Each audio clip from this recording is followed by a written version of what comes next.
Good afternoon and welcome, everybody. This would be the Jeff Cameron Show right here on 97.9 ESPN Radio. Great to be with you. Happy Ballsmick Wednesday to you and yours. I'm Jeff. That's Tom. We're online.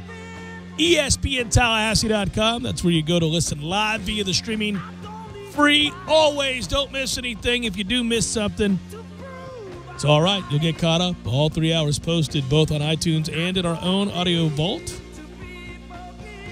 By the way, you can email the show if you want. It's jcs@979espnradio.com. Find me on Twitter at JCameronShow. WTSM app, good for your mobile devices. And we're on YouTube, ESPN Tallahassee on YouTube. You can watch us perform the program. Last night, good times for the Seventh Hill, at the Seventh Hill Tap Room for the Man Cave show. And anybody that came out, thanks a lot. We had fun, Tom and myself. And got me thinking more about football, and it's finally here. It's the 20th. It's going to happen. We're going to play football in 3 days. Hey, now. It's September the 20th, and we're closing in on game number 2. Yep. Going to happen, buddy. Going to happen this weekend at noon. And in the interim, all questions surround those of James Blackman and his performance and whether or not he'll be handling the workload and the pressures that come with being the starting quarterback at Florida State University and doing so as a true freshman. Again, I have projected a level of confidence that some are uncomfortable with this week, but I do think he'll play well. Damn good defense at NC State because I think Jimbo Fisher's going to call a good game here. I do. I believe he's going to do a lot to protect this young quarterback until he gets comfortable, and then you'll start to see some of the magic, some of the throws down the football field that he can make. He's got a beautiful touch. He's got a big arm. It ought to be interesting to see how it plays out, but in the interim, again, you just hold out hope that the moments aren't too big and that he doesn't do anything to put his team in a position to lose the game. And that's really the fear going into the rest of the season are the freshman moments that we see play out, and they will. Are they too much to overcome? Are they too frequent? Are they the kind of game-changing plays that alter momentum and scoreboards for the negative or to the negative in a way that you can't overcome? We'll see. I'd like to believe that that's not going to happen, but it would be naive to believe that there won't be a couple of those moments. You know, the first game of the year against Alabama, I thought in that first half where Florida State was the better team, that Jimbo largely called a really, really good game. You know, the exception was after Alabama's 9-yard punt. I really thought the series of play calling was curious at best. Got a little cute. Yeah, a little bit. But by and large, that game was called really well, and it was called to the strengths of the team. And, you know, we feel like we're rebooting the season now. That was almost an inverse bowl game. And now here you go. Here's the 2017 slate. So I'll reboot a talking point, which is Jimbo will call a game based upon the strengths of his offense. His offense has looked so different through the years with the different quarterbacks that he's had here. When he had to come on board as the head coach in waiting without many of his recruits, it looked like one thing. When he got E.J. Manuel here, it looked like another. Jameis obviously ran the playbook backwards and forwards and could read it and recite it to you in reverse order if you needed him to. Then there was the year with Sean McGuire and Everett Golson. So in every iteration, with every different quarterback and skill set of the skill players around him, Jimbo's called the game differently. And what he's learned in these last couple of weeks with James Blackman is going to dictate the way he calls the game. Yep. It sounds like a cop-out, but it's actually just true. So it'll be interesting to see largely the way Jimbo called the game with Dalvin and Francois last year and then how he called the game against Alabama. What are the big differences that we're going to see with James Blackman at the helm? And the easiest way to find differences is to see pre-snap formations and what do they look like. You know, I also think it's interesting if you hearken back to last season's game against this talented defense for NC State. It was Dalvin Cook who had 65 rushing yards on 18 carries. Not a stellar day at all for a talent as unique as Dalvin. And another great day for the Wolfpack rush defense. It was a game that Florida State wins 24-20, has to rally to do it. Gets a little lucky that DeAndre Francois' pass late isn't picked off. Should have been. But the Noles won the game, but they didn't win the game because of a stout rushing game. And yet, I think we both feel like, despite what all the evidence suggests, that Florida State is going to have more opportunities and consistently run the ball more effectively throughout the course of this season, this Saturday and on moving forward, because I think offensive line play has improved. I do. I think that's a takeaway from the Bama game that carries over. Obviously, they haven't had to play a game since, so we haven't had an opportunity to see them confirm our suspicion. But I do think it will be better, and nobody's going to run wild against NC State. I'm not suggesting that, But I do think it's not an impossibility that they run the ball to some measure of success to help the young quarterback out this weekend. Well, we had talked about it, and my number one goal for the season with Blackman is hopefully he can play well enough at minimum to achieve balance on offense, so defenses have to play honest, and it gives your run game a chance to succeed. At the same time, you can approach it from the other end and say the offensive line looks good enough. It looks good enough against Alabama. And I found it curious yesterday in headlines that you, Ira, and Corey were discussing, and there was, what exactly is Alabama's front seven year to year? Yeah. Could it be giving you a false picture versus, the front seven like NC State's, who returns everybody the same way Michigan did for the Orange Bowl? This is a really, really experienced defensive line and linebacker group. But to me, the way the offensive line performed eons ago in game number 1 of the season, it gives me hope eons ago that you can that way, doesn't it? Well, that you can run between the tackles with some level of consistency. And in a way, it unfortunately it didn't happen when Dalvin Cook was here with much consistency, but I feel like it's gotten to a place where somebody like Cam Akers or Amir Rasul, even Jacques Patrick, can run the ball between the tackles, and it doesn't have to be a bounce outside or passive stretch type play. And that's our bread and butter. I think we might be able to run a little bit more physically right at you. Let's hope. I think certainly that spells at least some measure of success for Jacques Patrick, who that's the style he has to run. And he didn't have any success in that game against Bama. I don't know that he'll have a ton of success. Tough first 2 games because there was supposed to be a ULM in here. And so you would have had an opportunity to run whomever you wanted there. I do wonder how the running back rotation is going to look this Saturday. Of the many things that we find intriguing about this game and the different angles you can take in talking about it, first and foremost, of course, is going to be the freshman quarterback in James Blackman. But I am very, very curious to see if special teams is still the same from a personnel standpoint and from an execution or lack thereof standpoint. And then I also would like to know, how does that running back rotation look? What's the balance of carries? What do they look like? Who gets them? Do we see Amir Rasul at all? Laybourne, anybody else? All those guys. You wonder. It's a really loaded backfield. Yeah, in a way, Jimbo's more cloak and dagger about that than he is the quarterback situation. He's willing to praise James Blackman about, any almost day in anything, practice. yeah. And then Ira asked him about the running back situation on Monday in the presser, and he said, we are where we're at. Well, okay. What does that mean? Does that mean that Jacques is still going to be the guy who gets 50, 60% of the carries, and then you're going to work in change of pace players and Cam Akers, and then the third change of pace player would be Amir Rasul? How does the running back, stable complement James Blackman? That's another thing. If you want to call the offense a little bit differently to favor what the freshman can do, the true freshman can do in his game and what he brings to the table, maybe you need somebody different. Maybe Amir Rasul or LeBourne is going to be the type of player. I'm worried. You brought it up. You brought it up earlier this week. I'm worried already, probably unfairly so. That LeBourne is going to, or that Rasul, excuse me, is just going to be that guy that we hear about constantly from coach when the games don't matter, like when it's spring football or it's a great practice or something. Because he really did laud that young man, and it just struck me as odd he wasn't in the game. Right, and he's right there. He's got his helmet on against Alabama, so maybe you'd figure he'd get into the rotation. But again, that game plan didn't call for running the football first and then finding out what you can do in the passing game later. It was quite the opposite. We're going to throw the ball to see if we can open up some rushing lanes. I don't know what the game plan is going to be this week because I don't know what strengths the quarterback has. I don't know if this is going to be an under center offense, a pistol offense, a shotgun offense. Does he prefer 3 wide? Does he prefer 2 tights and we run more power concepts? Does Vickers get more time out there to lead block? It's hard to know. We know what that defense is, and we know they're going to be flying to the ball and giving the offense, one would think, a lot of possessions to work with. It's just, what do those possessions look like? There was a topic in yesterday's Seminole Headlines that I want to carry over to the Jeff Cameron Show because we've talked about it on these airwaves as well during this show, and it had to do with a comment that Jimbo Fisher made during his coach's show about the improvements to Florida State's facilities and some of the investments made by boosters and the money of alumni and fans of the university have contributed, and he again categorized it as small, I think, or little. And Corey Clark wrote a column about it in the Tallahassee Democrat a couple of days ago, and our inbox was filled. And people, I talked to a couple of alumni down in South Florida who were a little perturbed by it, and they're not easily perturbed, and things of that ilk. And I said yesterday that I thought he intended to say what he said on the coach's show. And some of you agree, some of you don't. That's fine. That's the nature of giving an opinion. I got you. I can't really know but I think I have a pretty informed and educated opinion on that. And Corey disagreed with me. He thought it was a misstep or the result of Jimbo speaking so fast or whatever it might be, that he inserted a word he didn't mean. But no, I think it was intended.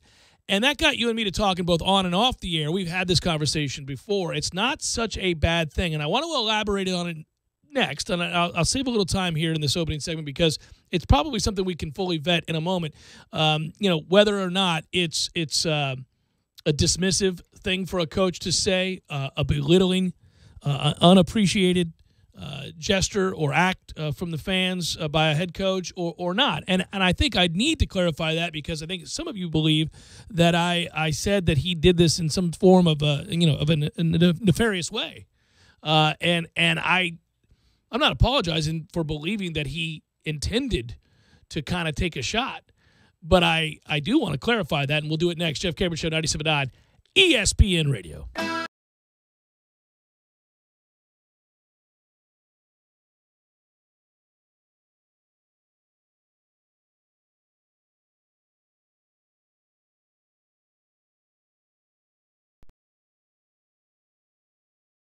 When you're in need of auto repairs, look no further than Nice Tire and Auto Service. Nice has been in business for 16 years with long-term, knowledgeable sales associates. They have the latest wheel balancing machine in the industry. And for passenger vehicles, they service AC, brakes, suspension, tune-ups, and much more. Never sit through a long wait. Nice Tire and Auto has 10 service bays to get you back on the road quickly. If you have tire problems, check out their large inventory with various Goodyear and Michelin tires. Nice Tire and Auto Service, 4792 Bluntstown Highway, 574-4100. You put your mower through a lot. All that back and forth can add up to thousands of miles. That's like mowing cross country. Gravely commercial mowers are built for all-day performance, helping you get the job done mile after mile. Gravely, built to mow the distance. Get your Gravely mower only at TNT Supercenter, your one-stop shop for work or play. 14585 Highway 19 South, Thomasville, Georgia. TNTSupercenter.com. I'm talking tough, like a state of mind. Tough, like a soldier on the front line. Tough when it gets rough, like my Ford truck. Always enough. I'm talking tough. Franklin Spring Creek Ford. The place to find your next truck in southern Georgia. I'm talking tough. Hey y'all, we're Chris and Preston from Low Cash. Head to Franklin Spring Creek Ford and see them about all of your vehicle needs. Means free installation, only at the Home Depot. More saving, more doing. Valid on carpet priced $1 or more per square foot. Specialty items may be priced separately. The all-new WTSM app. Download for iPhone or Android today. One more time. The all-new WTSM app. Download for iPhone or Android today. One more time. The all-new WTSM app. Download for iPhone or Android today. One more time. No! God, please, no! No! No! Wow, this is great. E+. E+? Is that like A+? It's better. The E stands for easy. Easy Plus? Yep, easy ways to save energy, water, and money from the City of Tallahassee Utilities. Your own utilities. The City of Tallahassee Utilities has created easy ways to monitor your account with E+ online. We can pay online, we can check our balance online, compare usage history online, and even take a free online energy audit. And I see the City of Tallahassee Utilities has created a new smart bill. Once we enroll, we do everything online. Billing, paying, everything. What a time saver. Not to mention saving energy, water, and money. And when we download the City of Tallahassee Utilities Digitally smartphone app, we can do everything on our phone. Pretty incredible. Plus, there are new authorized payment locations, like some local gas stations, grocery stores, other city departments, and more. We can even go to the Renaissance Center at 435 North Macomb Street to pay our bill. Wow. The E really does stand for easy, doesn't it? It sure does. E+ from the City of Tallahassee Utilities. Your own utilities. The Football is here, Tallahassee, and if you're not watching the games at Tallahassee's favorite hangout, the Fourth Quarter Bar and Grill on North Monroe Street, you're missing out. With over 28 TVs, you'll never miss a second of the action. Kick your week off with Monday Night Football, where you'll get 2-for-1 wells, calls, and drafts all night long. Then there's Tuesday Night Trivia with Professor Jimmy. Go win yourself some money. What about lunch? Weekdays, pick from over 20 menu items for just $7.50, including a drink. What you doing for Thursday Night Football? How about the Fourth Quarter, where you'll get $2.25 domestic drafts, $2.75 domestic bottles, and $4 Jaeger bombs. No weekend would be complete without Bubbles and Brunch. From 7 a.m. to 2 p.m., get all the mimosas and Bloody Marys you can drink and a breakfast for $18.99. Can you say Uber? Knowles, Bucks, Jags, or Finns, no matter who your favorite team is, take it to 2033 North Monroe Street and watch them at Tallahassee's favorite football hangout, the Fourth Quarter Bar and Grill. Fashion lovers, get ready. Fall trends are in, and we've got them all, from touches of lace to velvet trim. Goodies is your place for fall fashion. The biggest trend this season is luxe details. Come in today and try on fun new looks with lace, velvet, ruffles, and embroidery. There are so many ways to wear them all, and with your coupon, you can save 40% off some of our very best styles. Shift into fall with a new look and some new looks. Goodies. What will new bring out in you? Goodies is part of our Stage family. Offer exclusions apply. Beef O'Brady's Burgers Across America with Des Moines Triple Bacon, Green Bay's 5-Cheeser, or the Memphis Love Me Tender. All made with premium blend Angus. Pick any two for just $17. Beefs, but your Angus, it's good. You're listening to The Jeff Cameron Show on 97.9 ESPN Radio.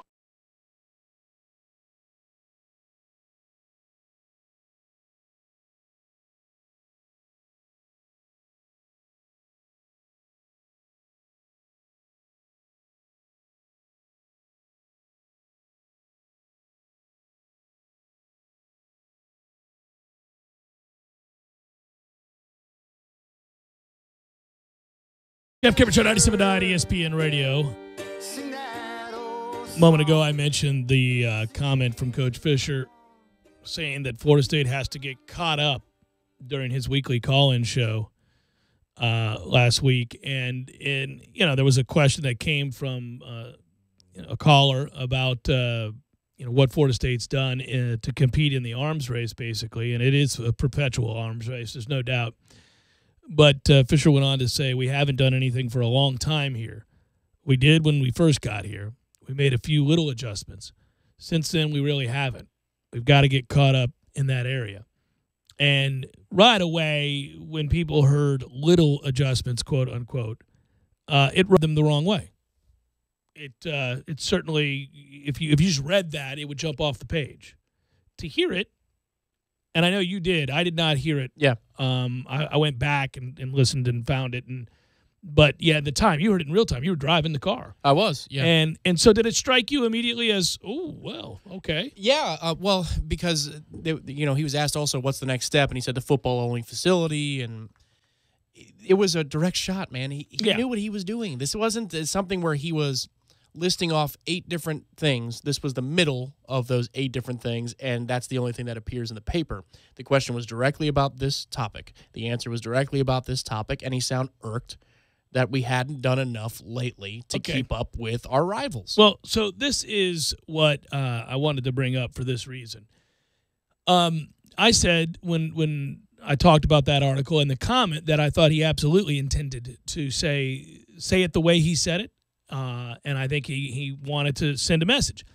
Now, what's interesting is that's taken as a negative. That's taken as me saying that Jimbo Fisher took a shot at the university, the alumni, the boosters, fans, anybody who's contributed to the university's success.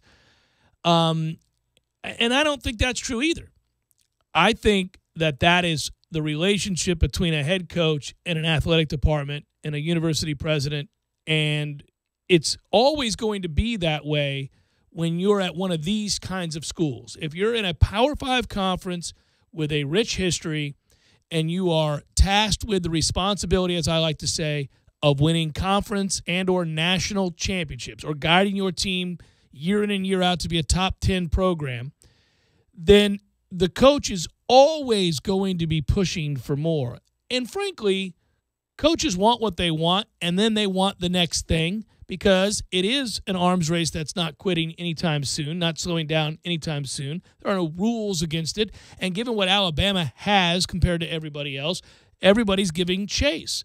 And believe me, the folks at LSU want to keep up with Alabama, the folks at Florida do, and the folks at Florida State do. And even though they're not in our conference, I mean, if you're going to win national titles, the road goes through them most year along with Ohio State. And certainly Ohio State is not skipping out on those things that their coaches, Urban Meyer and others, deem necessary to win championships. They're going to keep up with the Joneses, for lack of a better term.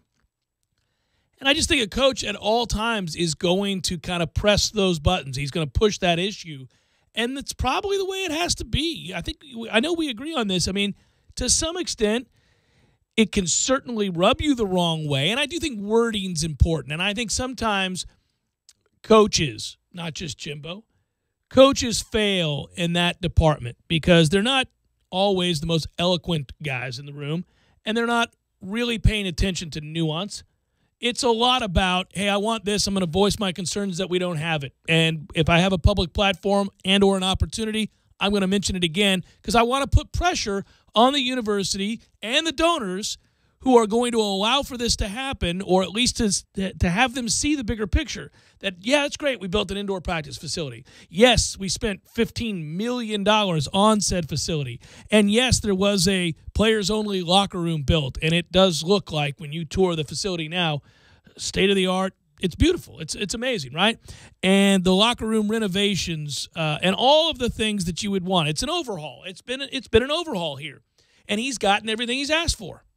He's asking for more. And, oh, by the way, he's going to keep asking for more. That's the nature of that relationship. Yeah, I think the hard part here is to take, the fans can take it one way, but you have to understand that this is not a personal deal. This is the function of what he needs to do in order to, in his mind, be successful. And I'd want my coach doing that. And he is a bull in a china shop about this stuff. We know that anecdotally from behind-the-scenes stories. But I can tell you, even on that broadcast, Gene tried to save him. Deckerhoff tried to save him in that moment. But he wouldn't have it. Correct. And we know about broadcast dynamics and trying to, when you pick up on a mistake made by your partner or something that could be conceived or perceived in the wrong way, you go, let me see if I can offer him an olive branch. Or there's code language used to let a person know that they said the wrong name or they said something they shouldn't have. And, yeah, usually broadcasters will pick up on those cues. In this case, Deckerhoff said, well, what about that indoor practice facility, which is a beautiful, construction? And Jim said, well, yeah, if you don't have one of those, you're behind. Like, he was curt. He responded to it, and he didn't have time for the qualifications. And it's not always a good look. It's not a good look. No. But at the same time, let's be adults here. This is business. And so Jimbo's tasked with being that person in the room, and we talked about it, obviously, again, after the SiriusXM interview that you did with Stan Wilcox. I didn't know what Stan was like from a business planning perspective. Mm-hmm. I didn't know he's out in front. What his voice sounds like in the room when you're having the big discussion, because frankly he never speaks. But that interview, yes, put you at ease. It did. Yes, he did a good job of addressing the subject. They are working on it. They're just not talking about it publicly. Correct. And I thought one of the strongest answers he gave was when you were talking about miniature golf and laser tag and water slides and all that kind of stuff. And he said, well, we put people in the NFL here, and that should be enough. And clearly the way he discussed the renovation project, Stan, I'm gathering, this is me just extrapolating from his answer, is in favor of renovating the current place and making that a football-only facility. Because it's a difficult task now. There's no land. They don't know where they're going to put all of this other stuff. I go back to something I said before. You're going to just tell Dick Howser Stadium to have a good day. Yeah. I'm serious. I've been saying this for a long time now. That place is a dump now. Oh, and it rubs people the wrong way to hear it. Believe me, my heartstrings are tugged by the mere mention of Dick Howser Stadium. I did homework in that building. I love that place. And it still holds a special place in my heart. I love Florida State baseball, always have. But that place is not very nice anymore, especially by way of comparison to other schools in our own damn conference. So there's your answer. Boom, demolish it, move it, and build something there if you're going to do that. Now, if you're not going to do that, then you got to renovate what you got. Yeah, you got to renovate over at the University Center, which I think would be a fine solution itself, too. But if you want to talk about... See, the thing is, there's also money involved here, and you have to have the money to do all these projects. Large sums of money. But if you want to have Plan A, which is the Hauser bulldozing and then building it somewhere else, maybe the IM fields. Well, that's what I want. Yes, right across. You walk out of the university. Right, yes, exactly. yeah. And then you've just improved 2 of your programs. Well, Greatly. you roll on over from College Town to the baseball game, man. It's beautiful. But at the same time, people take this personally, and they're saying, "Well, if Jimbo wants to disappoint, or if Jimbo's going to disappoint, why should he ask for this many? If he's going to have disappointing seasons, meaning he's going to lose games obviously. he shouldn't lose." And I don't care about that, because while he's here, can he leave this program better than he found it? So right. Every time we build something new for Jimbo, it's not for Jimbo, it's for us when Jimbo leaves. So I'm glad he's serving the purpose of trying to put this program in the best position to succeed, because just like coaches are mercenaries, we as fans should be mercenaries too. Well, we certainly expect him to win. So here's the deal. If you give him everything that he needs in order to win and he doesn't, it makes the decision down the road all the much easier now, doesn't it? Yes. So that's all I'm saying. If you want to be ruthless about this, it's a two-way street, and that's fine, and I think he would accept that. He does accept that. That's the deal, right? If I'm going to get paid over $5 million and I'm going to ask for something new every hour, I got to win games. But then you have new things that you've gotten every hour until he's fired. Right. So the next guy is in a much better position to succeed. And if he doesn't live up to the billing, he gets told to have a good day as well. But he sure as hell should ask for new things too. I get why those that are boosters that have stroked large checks to make this thing happen would be offended by the statement. However, for the majority of fans who are, whether they're Silver Chiefs, Golden Chiefs, anything in between, or they just buy tickets once or twice a year, man, this is all part of the bigger conversation to make this program better. Right. So Jimbo's serving his function. He's doing what he is supposed to do. It's a bit of a PR misstep is what it is. It's one of those moments where I think to myself, he needs somebody to tell him if he's going to go on the offensive to make this push, to try to rattle the cages, to get people to understand they need to give even more than they're currently giving. And that's just if they'd like to compete. That's if they'd like to win championships. And I think most diehard Florida State fans and alumni want to compete with the best in the game. Our hat's been in the ring for a long time. The fans and the alumni of this university, the city, the inhabitants of this beautiful city of ours, and any number of other people who are in some way affiliated or associated with the program made it known long ago that they want Florida State to play big-time college football. Hence the reason that stadium was built and renovated. Well, it's the way coaches are wired, too, in their other parts of their job. What's next? Exactly, especially in college. I mean, you could choose any position you want, but let's choose running back. When he has Chris Thompson and Lonnie Pryor, he has to be thinking about Freeman. When he has Freeman, he has to think about Pender and Dalvin Cook. When he has Dalvin Cook, he has to think about Cam Akers. And on and on and on it goes. It's the same way in the daily functions of improving the university. The problem is, and you brought up the money situation, the thing that Clemson built was $55 million. Auburn is raising money now and about to build something that's over $30 million. Oregon, backed by obviously Phil Knight and Nike money, built something that was nearly $70 million. So it's not cheap. It takes time. And because you have an athletic director who isn't going to talk about this publicly on a regular basis, you're left kind of wondering until that interview that I did with Andy and him and Stan Wilcox. And other people have interviewed him on these things too. Sorry, I'm not trying to take sole credit for that. But he doesn't talk often about these things. And so when he does, you got to listen carefully. And I think the last interview, it reveals to you that he is working feverishly on this. But it's going to take time. It's not an overnight thing. And coaches want things overnight. Coaches want things, yesterday. So when you hear Jimbo say that, if he doesn't see the construction going on, he's like, what are we doing? Right. We're sitting idly by. Well, no, they're not sitting idly by. They're making plans. Right. Well, he's there 20 hours a day staring at it. Yeah, so eventually he's we should be doing something here. Yeah, that's what that is. And I agree with you. I know that War Chant, Ira, historically wherever he's been, has gotten the athletic director, and obviously the Democrat gets Stan. But to hear him speak for 20 minutes on these things, again, it reassures me that we're having productive conversations behind closed doors where it's not just, and this is the way it was perceived, when football matters came to a head, it was just Jimbo and the president of the university speaking, and Stan Wilcox stayed out of football operations. No, he's very involved in those conversations, and he's pragmatic about them. There will be a middle solution found unless we have, one of our alumni win the Powerball and they just want to stroke a $50 million check themselves. Well, go hit up Dunlap again. Right. Well, and this president here at this university is very good at getting money secured for both the academic and athletic part of the university. But they're having the right discussions and they're playing the part they're supposed to be playing. So for once in a long time, it feels like president, athletic director, coach are all doing as they should, and this athletic department is in a good, productive place. Yeah, and it will rub you the wrong way occasionally just to hear sort of the comments made, because the folks making the comments aren't always out to worry about your feelings or the money you gave, that's great. Yep, I need something else. That's what I need. Oh, that's all well and good. I'm not here to talk about the money that you spent last year. I need the money you're going to spend next year, and how about right now? Why don't you give me some more money? That's why when you purchase season tickets, you don't get them for life. You have to keep on buying them year after year after year. Now, as a much larger topic here on that too, and some things I think that over the years the athletic department has done poorly, and in gouging fans, and at times where maybe it's not necessary. Oh, like they may have forgotten the fans from the lost decade? Yeah, maybe. Jeff Cameron Show, 97.9 ESPN Radio.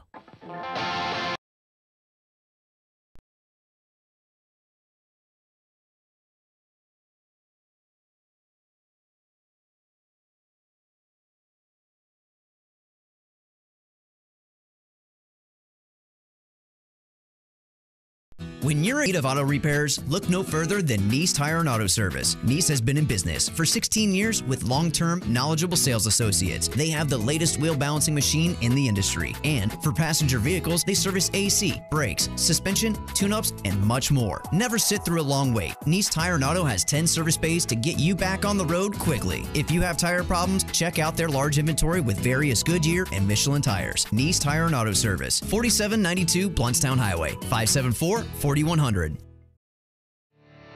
You can tell a lot about a tractor by its warranty. That's why Mahindra makes the toughest tractors on earth. With steel, not plastic. Backed by the industry's best limited powertrain warranty, period. Not 5 years, not 6 years, but a full 7 years on select models. No wonder the other guys are green with envy.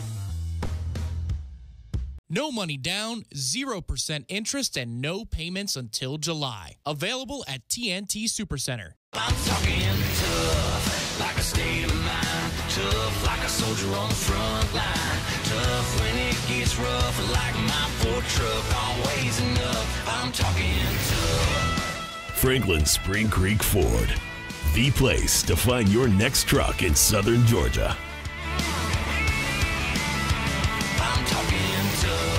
Hey y'all, we're Chris and Preston from Low Cash. Head to Franklin Spring Creek Ford and see them about all of your vehicle needs. His coaching career is the stuff of legend, capturing 5 titles in just 12 seasons. I've accomplished way more than I ever thought I would. Now, Blake Shelton faces a new challenge.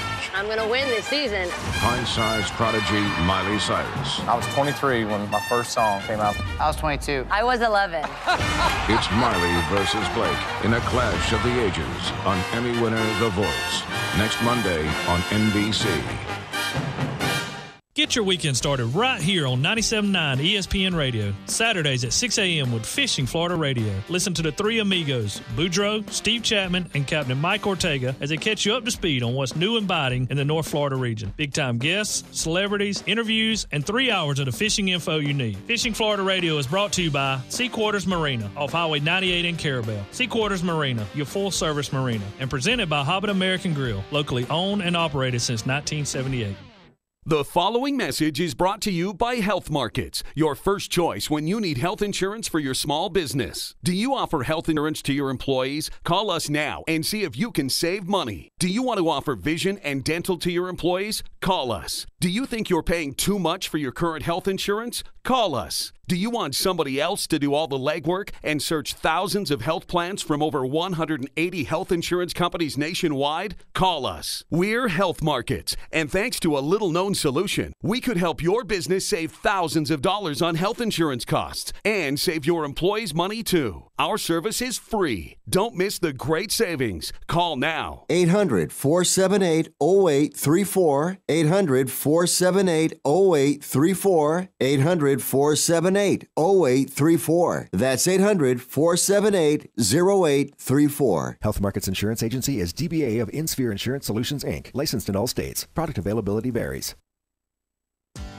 97.9 ESPN Radio is proud to announce that Dale Earnhardt Jr. Buick GMC Cadillac High School Scholar Athlete of the Month is back. We'll announce the monthly winners beginning next Wednesday morning from 6 a.m. to 9 a.m. and again during the Jeff Cameron Show from 3 to 6. Last year, 8 female and 8 male athletes won the monthly honors and were automatically qualified as a finalist for the Dale Earnhardt Jr. $2,500 year-end scholarship. Last year, Leon High's Anna K. Ford and Rickard's Taven Jackson took home the grand prizes. Since its inception 3 years ago, Dale Earnhardt Jr. Buick GMC Cadillac has given out over $20,000 in scholarship awards to high school athletes throughout the Big Bend. Beginning next week, you can check out all the Athlete of the Month winners by visiting our website, ESPNTallahassee.com, and help support our friends at Dale Jr. Check them out on the corner of Capitol Circle Northeast and Miccosukee, or visit them online at Dale Earnhardt Jr. Buick GMC Cadillac.com. It's been called shell shock, war neurosis, and battle fatigue. Today, we call it post-traumatic stress disorder, and it affects 1 out of every 5 warriors returning from battle in Iraq and Afghanistan. The Wounded Warrior Project offers comfort and support for warriors with PTSD and all other scars of war, whether those scars are visible or hidden. Find out how to help, because for warriors, the greatest casualty is being forgotten. Please visit woundedwarriorproject.org. Beef O'Brady's 2 for $20. The only hard part is choosing. First, pick a starter to share. Then pick 2 entrees like grilled shrimp and a steak bowl. All for $20. Beef O'Brady's, where 2 for $20 gets you plenty. Tallahassee Sports Center. I'm Lee Gordon. This Lawrence Timmons saga is getting stranger by the minute. After a missing persons report, police call out, and now a suspension, the Dolphins are still mum on what really happened with the former Seminole, only to say he's suspended but could be reinstated for this weekend's game with the Jets. But all signs point to him staying suspended for the near future. Well, Florida and the SEC don't seem to be on the same page. The Gators released its 2018 schedule, as did the SEC, and, well, there was quite a discrepancy. Turns out the Gators put out the wrong schedule. At the end of the day, everything worked out, and the Gators will open September 1st with Charleston Southern and finish in Tallahassee on November 24th. Well, some sad news. Robert Graves, a sophomore cornerback at Division II Midwestern State, has died as the result of a neck injury he suffered during a game on Saturday. And Jake LaMotta, the former middleweight champion and subject of the great movie from 1980, Raging Bull, has died at the age of 95. Live from the Dale Earnhardt Jr. Buick GMC Cadillac Studios in the capital city of Tallahassee, this is the Jeff Cameron Show on 97.9 ESPN Radio.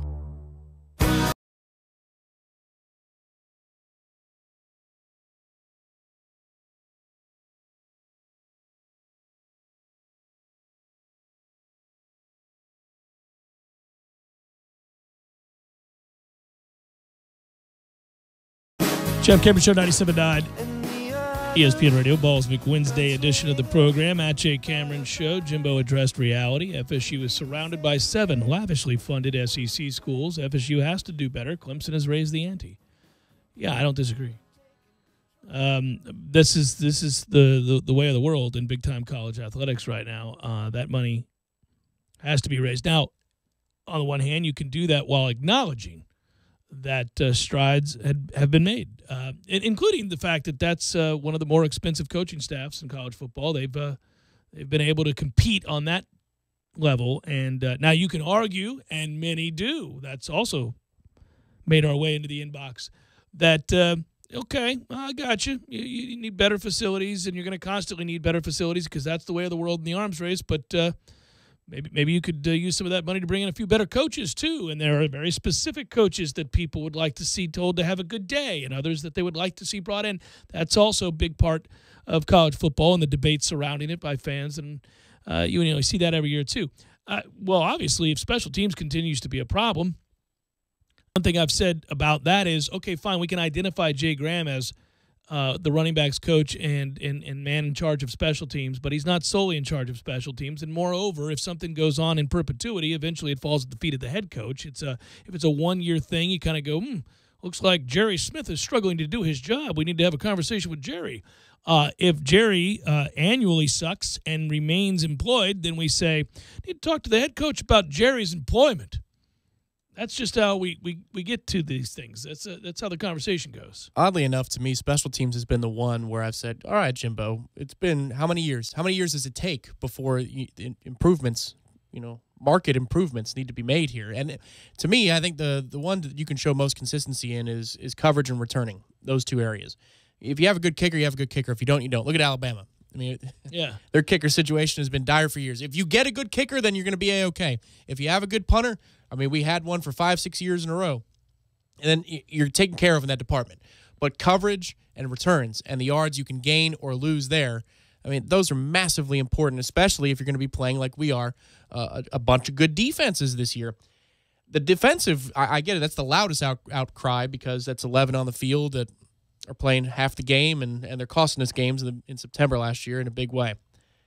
But in 15, that was a top 10, top 15 defense. Right. So, they had the principles down. Whatever happened a year ago, you could say it was an oddity because it didn't happen the previous year, and they had a very good defense. He also has had superior talent, though, and not always maximized. Sure. Yeah. I hear you, and we've had that discussion, too, when we previewed this season, which was, again, like months ago, and we're in game 2. But this is a really important year for a lot of coaches on that staff, not named Jimbo Fisher, but a lot of position coaches and coordinators. Well, and it's fair to concede that, there are going to be better defensive coordinators and better whatever you want to say. I mean, you can find there are guys at other places that you can't get. Like so it's not as easy as saying we need to get somebody better. Well, I can identify 2 or 3 that are better, but they're employed. I can't get them. I mean, Venables ain't leaving Clemson right now. Not unless he's a head coach. He's happy there. He's paid handsomely. We're not getting him. He's better. I'd take him tomorrow. And I'm sure in private, Coach Fisher would admit that he would too. But that's not happening. So, right. Your options, they're not just everybody that's on the table. A lot of your best of the best of the best are currently employed. And when there's an opportunity to grab one, to make a move, you do. I will tell you at the time, if we're going to have this larger discussion, and now's not the time for that because the defense played well against Alabama, so we'll see as we move forward. But at the time that he chose Charles Kelly, he did kind of admittedly settle for Charles Kelly. He wanted somebody else, right? And they couldn't bring him in. And at that time, the complaint was it was about money. If they didn't offer enough money to bring in the guy they wanted. By the way, the guy they wanted ended up failing miserably at his next job. But that said, yeah, that was remedied. The money's there now for the assistants. And that is something else that the athletic department, the athletic director, the fans, the alumni, the boosters have come through on.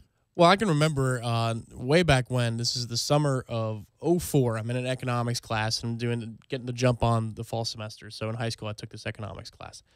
And it was all about building a business, and you had to budget, and so you're running your own business, and it's this computer simulation program, and the best yield. It's fun. Yeah, you're setting prices and all that stuff.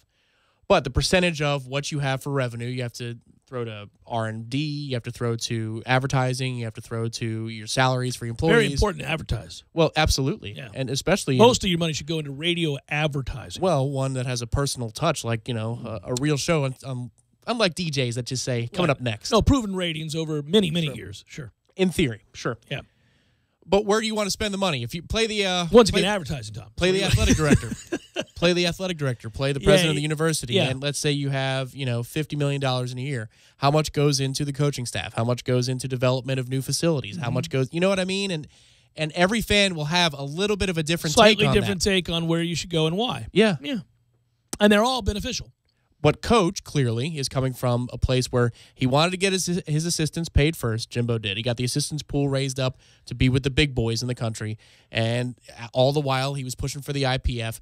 But it seems like the coaching staff's salaries are in such a place that now he wants things. He wants buildings. Well, Yeah, and the coaches are always going to want the most of everything. They're not going to want to settle in any one area, and that's why you need a president and an athletic director who are willing to say no, who are willing to say, we can't do that. Sorry, I know you want that. I want a lot of things. It doesn't mean it's going to happen right away. We'll work on it. We'll seek to remedy the situation, but we're not in a situation that other universities are in. In some cases, for example, Florida State, again, in the course of the history of the game, if we're just talking college football, is not that old a school. Hasn't been doing it for nearly as long as many schools we're comparing ourselves to and or are competing against. And that's frustrating, but that's just a reality. You don't have the alumni base to be able to build through contributions the kind of wealth that you see at other schools. And in due time, that will happen. And it has begun to happen.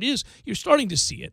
But again, the facilities thing I get, because in your own division, the team you have to beat to win the Atlantic, thus have a chance to win the conference and get to a college football playoff, has invested, is the reigning national champion, pays their coaches very well, and just built a $52 million facility. So Jimbo's looking at it. He's staring at it, now, let alone all the SEC schools are doing it. And believe me, I think it's got to be very hard for an athletic director in this situation right now, because I guarantee you, if they're not, they should be, but I'm fairly certain they are. The folks at baseball are going, listen, I know we haven't won a national title. We've won everything else there is to win but that, and this has been a long-standing traditional powerhouse in the sport, and our baseball facilities are lacking against middling teams in our own conference. This can't stand. So they're wanting money. Their hands are out. They're saying, where's our money? Right. Basketball, for the longest time, couldn't get $1. Played in a run-down, dilapidated embarrassment compared to the rest of this mighty basketball conference. Said, just give me a little scrap. Give me something for a locker room so we don't, embarrass ourselves when we invite, recruits in. And when you hear the fans say, well, I wish our basketball team were better, they don't remember that, well, when you bring in big-name recruits and they're trying to decide between the likes of North Carolina, Duke, and any number of other powerhouse programs, in addition to having to overcome the cachet those universities have, the facilities really do matter to these kids. So all the coaches have their hands out, but we know money is what, we know football is what drives the bus. So that's first and foremost always going to be the place when you have the extra dollars that the money's going to be funneled to, at least in terms of athletics. Yeah, but also I'd say you got to remember, too, that the mindset of a kid, and you just hit on it, is different than the mindset of a fan. Fans care more about wins. Kids care more about things, because this is a stop on the map. The big-time recruits, this is a place I'm going to spend a few years. How much fun can I have here before I go on and I go get my money? Fans, we're around. Yeah. We stick around. We'll follow the program till our dying days. Recruiting classes, they come and they go. Mm-hmm. But here we still are, and some of us still have our own season tickets from where they were 25, 30 years ago, mm-hmm. and when that's our spot.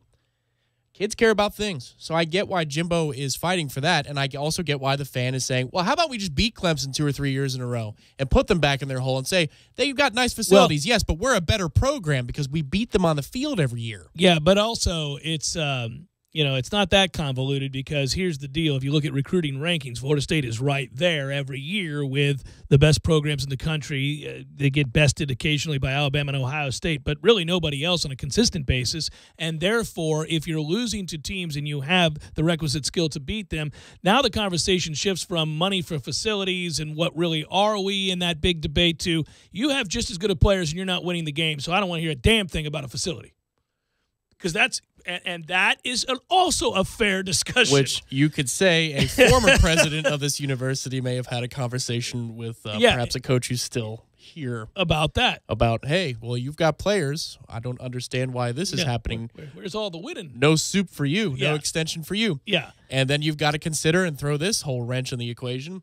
The coaches are just paranoid. So, of course, he's going to be pushing for this because he's afraid that down the line, because we don't have the nicest things, kids won't want to come here. Well, and we want him to be that way. So, again, it comes full circle in this discussion. You want that guy asking for those things rather consistently, pointing out, hey, by the way, the guys I'm supposed to beat, they got these things too, and yeah. So, brass tacks, bottom dollar, what does it take to go get Lemon, Justin Fields? Well, it takes the move you made by the addition of your coaching staff, or to your coaching staff, of a former coaching staff member who is now, once again, part of the university, part of the athletic department, part of the program. I believe he's the director of on-campus recruiting. Very nice hire. Yeah. I was thinking about who could direct on-campus recruiting, and it occurred to me, Damian Craig could do that. I think he'd be able to facilitate some of the wins you need in recruiting.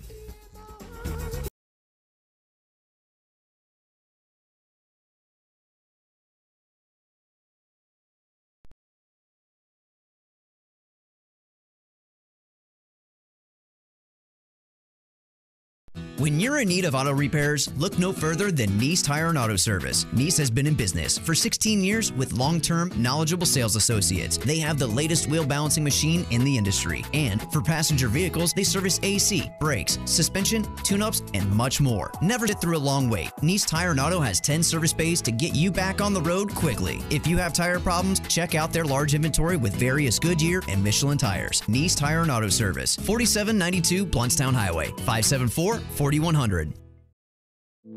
You put your mower through a lot. All that back and forth can add up to thousands of miles. That's like mowing cross country. Gravely commercial mowers are built for all-day performance, helping you get the job done mile after mile. Gravely, built to mow the distance.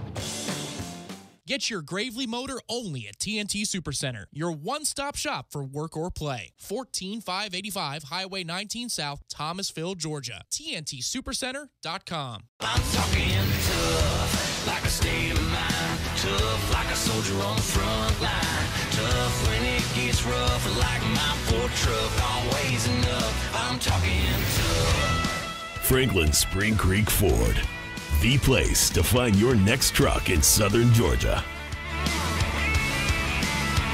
I'm talking tough. Hey y'all, we're Chris and Preston from Low Cash. Head to Franklin Spring Creek Ford and see them about all of your vehicle needs. E+? Is that like A+?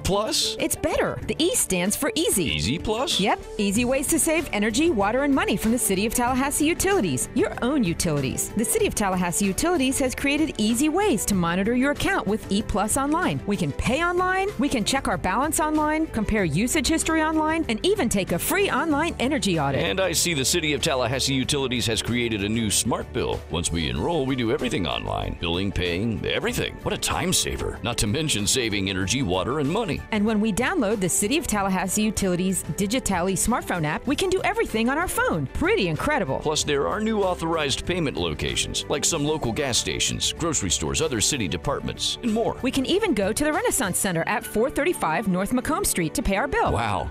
The E really does stand for easy, doesn't it? It sure does. E+ from the City of Tallahassee Utilities. Your own utilities. Brent, this month's topic is classic song lyrics. You ready? Ready as I'll ever be. Here's a lyric. American history, practical math, you study them hard and hoping to pass. It's from School Days by the great Chuck Berry. He wrote and recorded so many great hits. You mean like TNT Supercenter sells and services so many top golf cart brands with an enormous selection all under one roof? TNT Supercenter customers can compare the top golf cart brands side by side. Club Car, Yamaha, Star EV, and the ultimate main vehicle to beat. TNT Supercenter has the largest selection of carts in the area. Pre-owned carts starting at just $19.99. New carts with a 4-year warranty starting at just $49.99. And at TNT, our service center and service technicians are trained, certified, and authorized for every brand we sell. And there's plenty of parts and accessories too, right? Our parts inventory is huge, and we'll dress up your existing cart with a full line of Mad Jack's premium accessory products like seat kits, light kits, lift kits, and now for a limited time, save 20% on all Mad Jack's parts and accessories. TNT Supercenter, US 19 South, next to Dairy Queen in Thomasville, and online at TNTSupercenter.com. Oh no! My lunch has been ravaged by ants. Go to Bandito's Burritos. This is the Jeff Cameron Show on 97.9 ESPN Radio.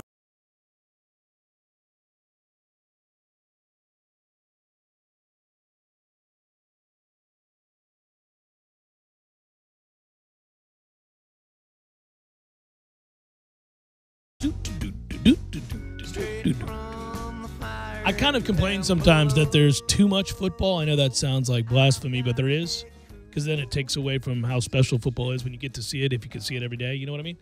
But that said, I really wish there was some football on tonight. Well, you can watch the all-22s of some of the NFL games. Those got released today. I can, and I will. Specifically, the Vikings, because I want to see the Bucs' upcoming opponent. And speaking of which, I will note that the Bucs are reporting, or that it is being reported about the Bucs, short segment, so pretty straightforward item here. The locker room has been gripped by with flu-like symptoms. Oh. That's just what you want to read, right? It's perfectly Bucs. And there was MRSA in the last one. Well, now, that was a far cry worse than the situation of flu-like symptoms. Yes, but I want to win this football game on Sunday. I know you do, and I would like to see that happen. But if we're just dealing with flu-like symptoms as opposed to MRSA, and it happens to lead to a loss, and that you come back to a clean locker room that allows you to win the game against the Giants, all will be right. What's not right is when the establishment is sued by former players whose careers are ruined because of MRSA in the locker room. They both have something in common. They might cost the Bucs games, So let's get those fluids, boys. Yeah. Drink up. Hour number 2. Jeff Cameron Show, 97.9 ESPN Radio continues in a moment.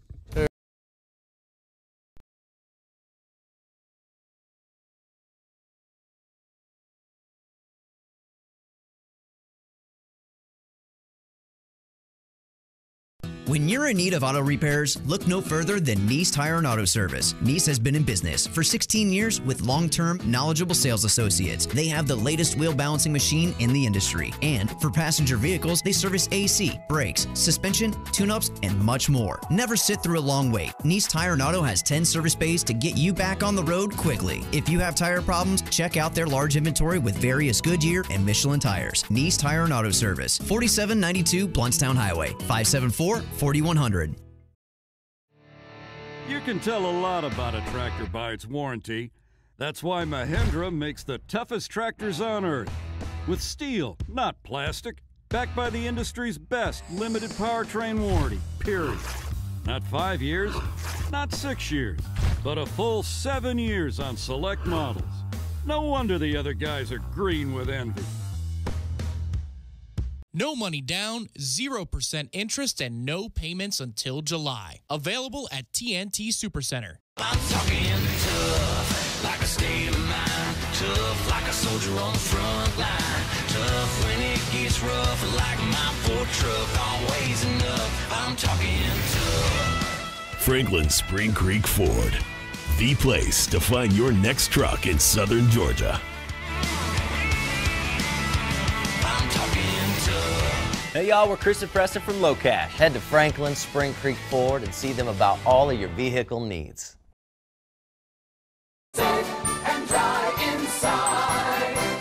Hey, I'm Travis with Parker Brothers Roofing. Some roofers are like a bad boyfriend. They make lots of promises, but in reality, they're just cheap. They don't own up to their mistakes, and they leave you with a lot of regret. Parker Brothers Roofing stands behind every installation, and if a mistake is made, we own it and fix it. Our customers never have to worry about being left behind for the next job. At Parker Brothers, it's quality that builds our quantity. Call us at 656-8112. Parker Brothers Roofing, professional every time. Stay safe and dry inside. License number CCC 049350. And now, a Sport Clips well-played moment. Gentlemen, as you sit in your car or on your stationary bicycle to victory, what do you ponder? Do you think about the fantasy trade your soon-to-be ex-best friend denied? That speech you rehearsed in the shower to confront the loud chewer at your office? Or have you forgotten what you think about? Fear not, because we have a lot on our minds, which includes a head of hair that must be maintained. Sport Clips Haircuts knows this, which is exactly why they created the ultimate haircut place for men who have other things to think about. A great MVP haircut experience with a hot steam towel, massaging shampoo, and sweet, sweet sports on TV. Everything you need for the hair on your head and face with little thought, planning, or preparation. Watch sports, feel great, problem solved. Then when it's done, look in the mirror and say to yourself, well played, sir. Well played. Sport Clips Haircuts. Find a location near you at sportclips.com.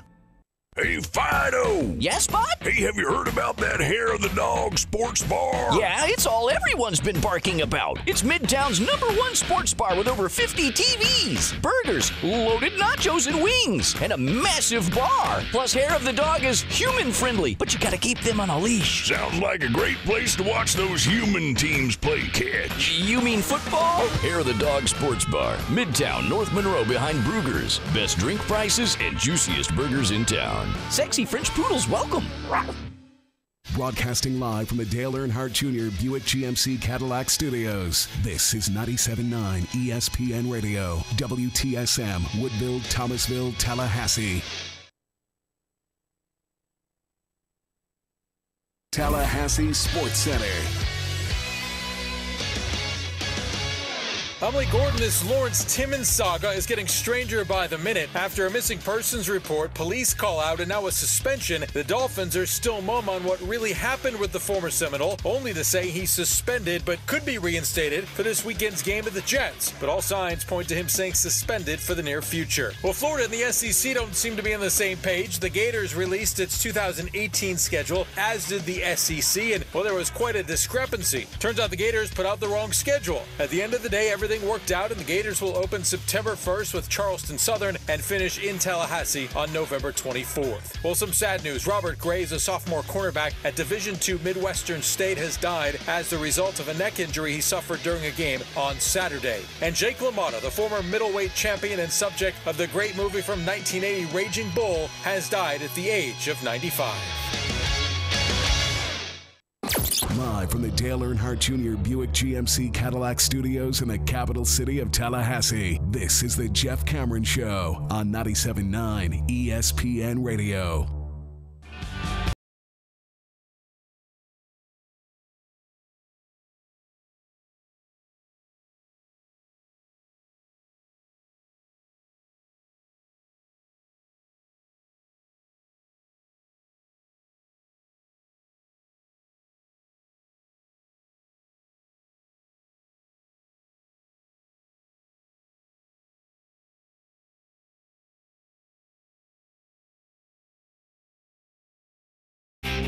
Hour number 2, Jeff Cameron Show, 97.9 ESPN Radio. Hello, hope you're doing well. Happy Ballspeak Wednesday to you and yours. I'm Jeff, that's Tom. We're online, ESPNTallahassee.com. That's where you go to listen live via the streaming. That is free, always. You don't have to miss things. But if you do, got you covered. All 3 hours going to be posted both to iTunes and our own Audio Vault. Limited commercial interruption, that's a good thing. Email the show if you like, JCS at 979.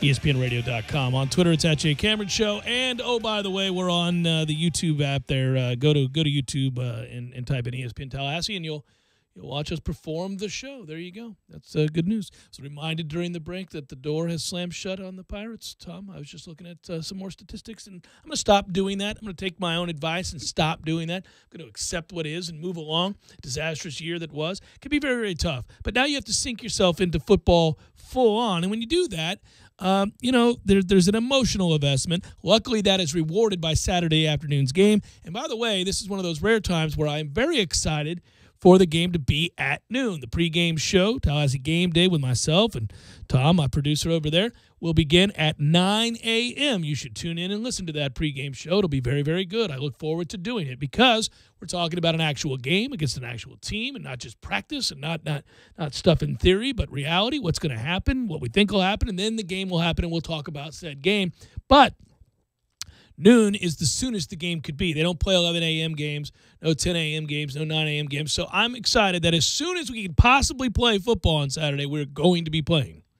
Yes, that is a bonus. It has been a long time. I don't know if you guys have noticed, based upon the way we're talking about the games. Forlorn on a daily basis. We've got now, after today, 3 more hypothetical shows to do, and then we're in the flow of the season. Makes me want to have a margarita. Ooh. I just don't know why, but it hit me. I'll see your margarita and raise you a margarona. Ooh, been a long time, Tom. It has Too been. many years since I've had a margarona. It has been years, hasn't it? I don't like to advocate to the kiddies about drink choices on a random Wednesday at 4:04, but we will go down that path occasionally, and a margarona Sounds like the celebratory drink one needs before a big football game that you've yearned for a number of weeks. Yeah. Now, my question is, what am I going to do at the end of our pregame show when it concludes at 11 o'clock? Should I go to the airport early and watch the game from the airport? I got a 5 o'clock flight out of Tallahassee. Oh, no. You don't need to be at the airport 6 hours before your flight. Sweet Jesus. No, I understand what you're saying, but also, recognize that when am I going to leave during the game? Because if I go to Doak, can I make it after the game in time to the airport with post-game traffic? Probably not. Well, I think there's a pretty good chance. Why don't you stay to halftime? Stay to halftime, then leisurely make your way over to the airport. Maybe go to the airport bar and watch a lot of the second half of the game, of course. That's what I was going to be the you airport bar. You think they'll give you a way. Margarona? I don't know. Probably not at the airport. I don't know. But Margarona got me thinking about, should I just go to the airport bar and punt on it? Because, got me thinking about Margaronas. Well, the thing is, if I leave at halftime, by the time I get to the airport, I'm missing the first or second possession of the third quarter. I can listen to it on the radio, but I want to be able to see these things. You got to see these things. We are, and we have been, because people are desperate, asked the question, is it a Cat 5 maintained? Of course not. Not a noon game, but not a noon game as middling as NC State. But I get it. I understand why you would ask it and think it, because it has been so long that you might be inclined to party in a way that suggests this is a Miami game or the Louisville game or another such contest. But no. Leave that for the post-game tailgate. Get to the tailgate, enjoy the tailgate, go to the game, and then if you want to party the rest of the day, the slate is not good. All right, let's do this, because I'll tell you what, Tom, one of the things, and it's harder to do since, 20 years ago I got into media. Don't regret that at all. It's a wonderful thing. But for years, we had a tailgate tradition. My father, as I've noted on this show many times, has been coming to Florida State football games, been a season ticket holder. For 35 years, I think it is, something maybe even longer. I may be shortchanging him. I can't quite remember, but I know I think it's 35. And, I talk about how when I was 9, 10, 11 years old, he was taking me to games in 1980, 1981, those kinds of things. So we no longer park in the same spot we always did. For about 20 years of that, there was a place that we parked, and it was the tailgating spot, and you knew everybody around you, and that's how you did it. And in those years, and all the years, and obviously in your early years as a student or in your early 20s and late teens, you want night games. You always want night games. Yeah. Everything's about a night game. But I now get it. And it's bad for tailgating, but I think there's a boon for the second part of the tailgate that didn't cross my mind all those years. So the coupling of age and wisdom and the desire to hang out with friends and family in a tailgate-like setting after the game now exists. So I will tell you that I have grown to like noon games is what I'm getting at. I like a good noon game. It's over in time to watch the other big games that begin around 3:30 and certainly any of the night games. And secondly, when the weather turns and it gets a little bit nicer, if your tailgate's set up right and you got the big screen out there and you got the generator and you got the food and the booze and your friends, you're set. There's nothing like hanging out under the pines watching a good football game with your buddies tossing the pigskin around. Man. And you can do that post-noon games. Yeah, the white noise of a beach or, a stream, those are the best ones. But honestly, you go to a post-game tailgate after a nooner and you're under the shade of a tent and the weather is gorgeous outside and you want to tilt your head back and just get 20 minutes, a half an hour, there's a beautiful white noise to the tailgate, too. The conversations, the football on in the background. Yeah, the flow of that. The freshness of the air, too, the smells. You're listening, but you're not listening. Yeah. Yeah. Yeah. No, I totally agree with you here. And there's something to it, too, especially if you're hanging out with people that aren't your family or close friends or people you just like hanging out with. If you're around people that you're acquaintances with, but you get along with just fine. I'd rather talk to them all day long about the game we just watched rather than what's going to happen in the game that's to come. The hypothetical discussion gets old. I don't know if it's a function of the job, but I don't think it is because I felt this way before too. I'd rather talk about what we watched while we're watching the night games rather than wait all day. The 3:30s are on. We're all getting nervous because there's a big 8 p.m. kick in front of us, and we're asking ourselves in our head, what do you think Clemson's going to do today? And by the 8th time that you've asked that same question, it's really annoying. Let's talk about how the offensive line played. Let's talk about how the backs and the receivers and how our defense looked. Did special teams get better today? I always enjoy the post-game element of sitting down and comparing notes rather than trying to guess what's going to happen. Ever notice the post-game tailgate of which you speak begins a certain way, but almost always ends with everybody having fully wrapped their mind around what happened and kind of coming down off the ledge? Because it seems like the immediacy after a game when you begin the tailgate, you walk up to that tailgate, you crack that beer, like, oh, hey, Jimmy, so, yeah, good win today, good win. It's always met with, well, I don't know what was going on in that second quarter. Yeah, there was a stretch there where we just could not get off the field. And then the conversation always centers around the whatever wasn't going right. By the end of the tailgate, there is merriment. There is joy all around. It is, well, you just got to win these games and keep moving on. It's just, we got some things to clean up, but that allows for some talking points for the coaches now, doesn't it? That's true, Bob. Safe travels. But after a loss, it's the same thing. It's the exact same thing. It's, man, how many times are we going to do this, and this, and it's going to lead to this freaking loss? I mean, when are we going to fix special teams? Now, damn it, at some point, Jimbo has to answer for this, and and everybody's fire and brimstone, right? But by the end, you're like, well, luckily my house is okay after the storm, and Mary's doing well in college, and, everything's going to be all right. Now, we'll win next week. Next week we got BC. It'll be good to get back in the win column, and we're still not out of it yet. It always ends that way. Yeah. Everything's okay. Yeah, you breathe. There's always the guy, though. There's the one guy who just is sure. pissed all the time. Well, hopefully you don't tailgate with that guy. And that guy's pissed on a Tuesday and a Wednesday and a Thursday and a Friday. Yeah. But you breathe after the tailgate. I'm sure players laugh at a discussion like this, but there's adrenaline to a pregame tailgate. There is. It's all building to the crescendo of the day. You're nervous.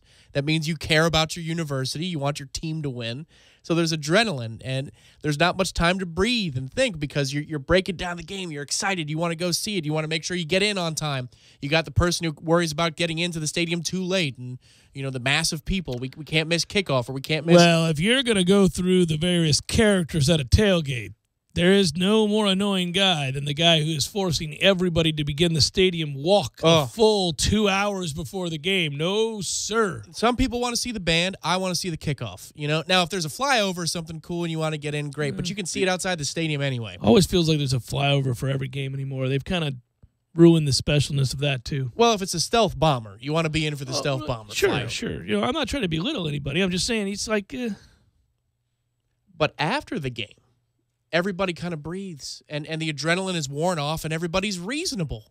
Unless you go too hard in the postgame tailgate, and there is that too, the danger of that. Well, that's why I issue cats and all those different kinds of things. And also, there's the veteran quality to how to tailgate. There is the understanding that, all right, well, I've got 6 hours. Let's not get crazy here. It's not like I just arrived at my friend's party at 10 p.m., and, and I Ubered here, and it's time to get it on. Right. I mean, you got all day. Let's just take it easy. We're going to be all right. But different tailgates are set on, Oh, yeah. It's like the knob is turned one way for this guy, one way for the other guy. It's all based on the age. Yeah. What you need is a proper balance. You need the 70-year-old Noel, the 50-year-old Noel, yeah, the 30-year-old Noel, and the high school Noel. And maybe a couple of kids running around playing games. Just to check yourself. Yeah. Check the conversation. Right. That kind of a thing. And you could have 2 tents. There could be a tent. Sure. And kids are going to hear things that sure. That's part of it. You could have the active tent. That's the one with the TV. And then there's the other one for the older Knowles who are just there for the game and the company, and there's music playing in the second tent. Yeah, that's right. That's where the food is. Well, and also there's always the friend, and I'm kind of that friend, I think, who, somebody who is the senior member of the tailgate has to remind that person that there are kids around. Bobby, again. Oh, sorry, forgot about that tray. Yeah, that's right. That's me. Usually somebody's going, Cameron. Sorry about that. After a while, they give up. They're kind of like, well I think the kids had to hear it at some point. Yeah, it's fair to say that we've mastered the art of post-game tailgating because that's really the only tailgate. And thankfully, we're not allowed. Yeah. Thankfully, we're not on the beat, or else we wouldn't even get a post-game tailgate. Those poor people don't even get a tailgate. They got to write stories, not us. No, they're there till 4 hours after the game's over. Sucks for them. Sure does. Should have gone a different path. It's Jeff Cameron Show, 97.9 ESPN Radio.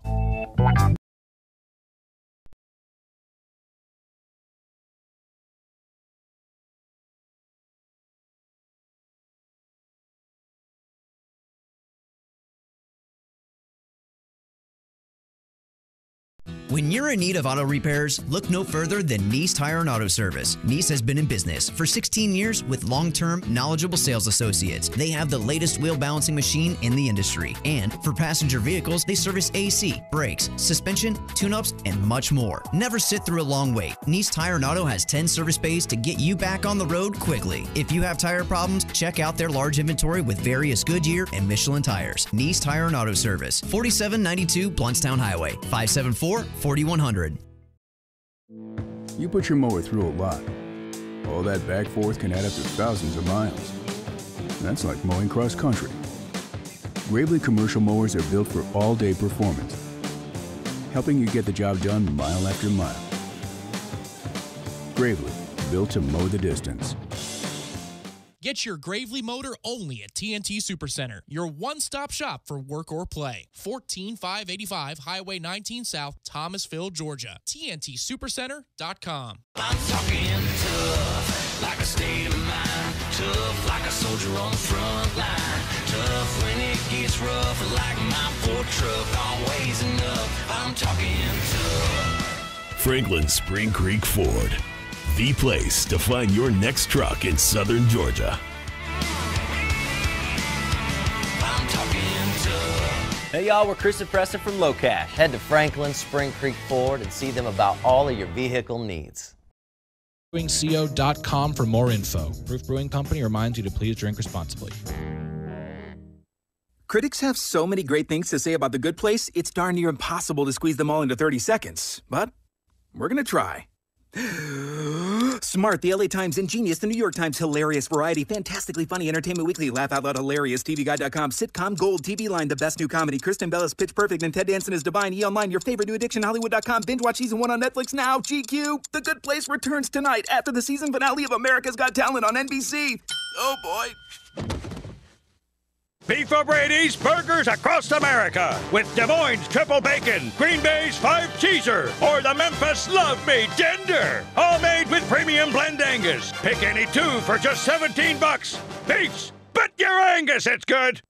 The Knolls are heating up, and so are the Makita deals at Cornerstone Tool & Fastener, your Big Bend Makita Pro Center. The Build Your Own Kit promo is here with many options to choose from. Buy a Makita Dual Base Starter Kit with bag, 2 5-amp-hour batteries, and pick your 2 bare tools. Cornerstone Tool & Fastener, your professional and serious do-it-yourself shop. 1110 Stuckey Ave, Tallahassee, or 3269 Crawfordville Highway. Call them at 580-1200 in Tallahassee or 926-1144 in Crawfordville. Online at CTF.NU.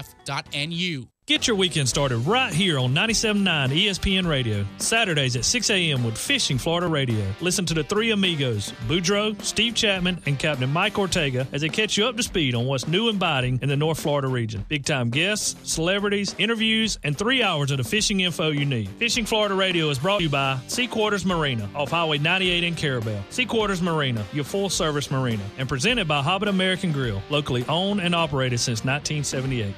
Football season is in full swing, and so is AAA One Transmission. AAA One Transmission is locally owned and operated by Tim Pridgett, who's been servicing the Tallahassee area for over 37 years. Brakes, transmissions, electrical systems, tune-ups, and battery checks. No matter what ails your vehicle, AAA One Transmission can make your automobile healthy again. Don't put off your auto repairs. Stop it at 1023 North Monroe Street or call them at 222-2532.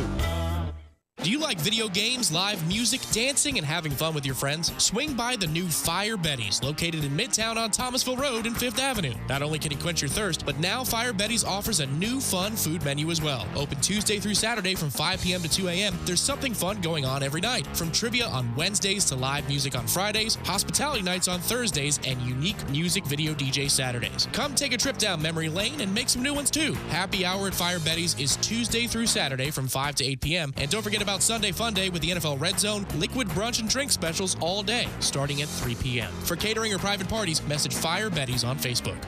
Fashion lovers, get ready. Fall trends are in, and we've got them all, from touches of lace to velvet trim. Goodies is your place for fall fashion. The biggest trend this season is luxe details. Come in today and try on fun new looks with lace, velvet, ruffles, and embroidery. There are so many ways to wear them all, and with your coupon, you can save 40% off some of our very best styles. Shift into fall with a new look and some new looks. Goodies. What will new bring out in you? Goodies is part of our Stage family. Offer exclusions apply. You're locked in with the Jeff Cameron Show on 97.9 ESPN Radio.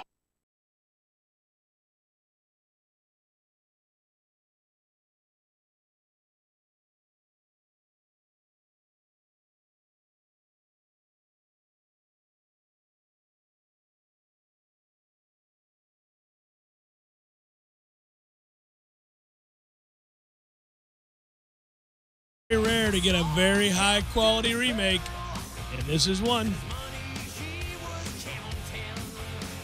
I mean, very rare. And I'm hard. I'm not flexible on this stuff. I'm usually kind of like, nope, still not as good. It's a damn fine effort, Metallica. It's kind of like the Nolan Batmans. You know, it's a good remake. Burton did fine, but the Nolan ones, it's high quality, right? Pretty good. You saw this, right? I'm sure you did. Byron Cowart, the stud recruit, 5-star kid, leaving the Auburn football program. World needs plenty of bartenders. Went to Armwood, a stud, a physical freak, and a lot of people wondered about his age coming out of high school, because he's one of those guys who looked like Odin. He looked like he was 65 years old coming out of high school. But he is, obviously he's decided to roll on Big River. He picked Auburn at the time over Florida. You guys may remember that. Gator fans certainly remember that. That's why that happened. But it didn't work out at Auburn, so he's going to leave. By the way, I bring this up only because it seems like, am I wrong about this? I'm going to have to go back and look, but I think Auburn's had that happen a few times in the last, say, 6. I know everybody does, but it feels like I'm thinking of somebody. It's going to drop. It'll happen at some point. Well, name will jump off the page. Auburn brings in a lot of players later on in their college career too. Right, and yeah. It's like Louisville in the ACC. They like to bring on a lot of kids that their services are available for whatever reason. Well, listen, we'll see where Auburn's going to go. You like Auburn this weekend, I think it is, to lay a hurting on Missouri. Obviously, Missouri's playing poorly right now. They're not any good at all. By the way, I'm wondering when Missouri's going to begin that the regretting process with the SEC stuff. Obviously, they didn't upon arriving in the conference because they cruised through the East and made the SEC championship game. But I think the stark reality for Missouri football has hit. That said, Auburn's season is going to be an interesting one, and we noted this before the year. So let's see what goes on with them. But also, I'm more amazed. We talk about transitions and turnarounds and how quickly things happen. Auburn always comes to mind when we have that conversation because it's not all that long ago that Gus Malzahn's the darling. They're in the national championship game. It almost happens. They almost win that game, but everybody's thinking, boy, Auburn on the horizon is going to be really, really good. Next thing you know, they're not really, really good. People have caught on to the offense, and suddenly they're known for defense, which is really kind of odd. So Auburn we look at with much intrigue as it pertains to Gus Malzahn and the direction of that program. But another program completely outside of the SEC that you thought would take forever to come back is Penn State out of the Big Ten, which is currently playing a pretty good level of football, brand of football. Certainly at the end of last year, we're playing a compelling brand of football that you thought carries over to this year. And so far, we'll see. We really haven't played anybody. But, they have the number 3 recruiting class in the country currently? Really? 23 commitments. They've got 13 4- or 5-star commits at Penn State currently. Okay, now this does make sense though, because when Franklin got there, first off, his first signing day was a good one. I mean, it was quick, all the out of nowhere. You saw that Franklin was going to be really good at recruiting and getting kids all the way up to that part of the country, retaining everything that's in that area of the Northeast. Mm-hmm. He's going to war obviously with the Rutgers of the world. At that time, Rutgers was in a much better position than it is now, but then also with Pitt. And he was, going to control the western part of Pennsylvania and then win a fair share of battles in the Midwest and also the South. That's where the satellite camp controversy came from.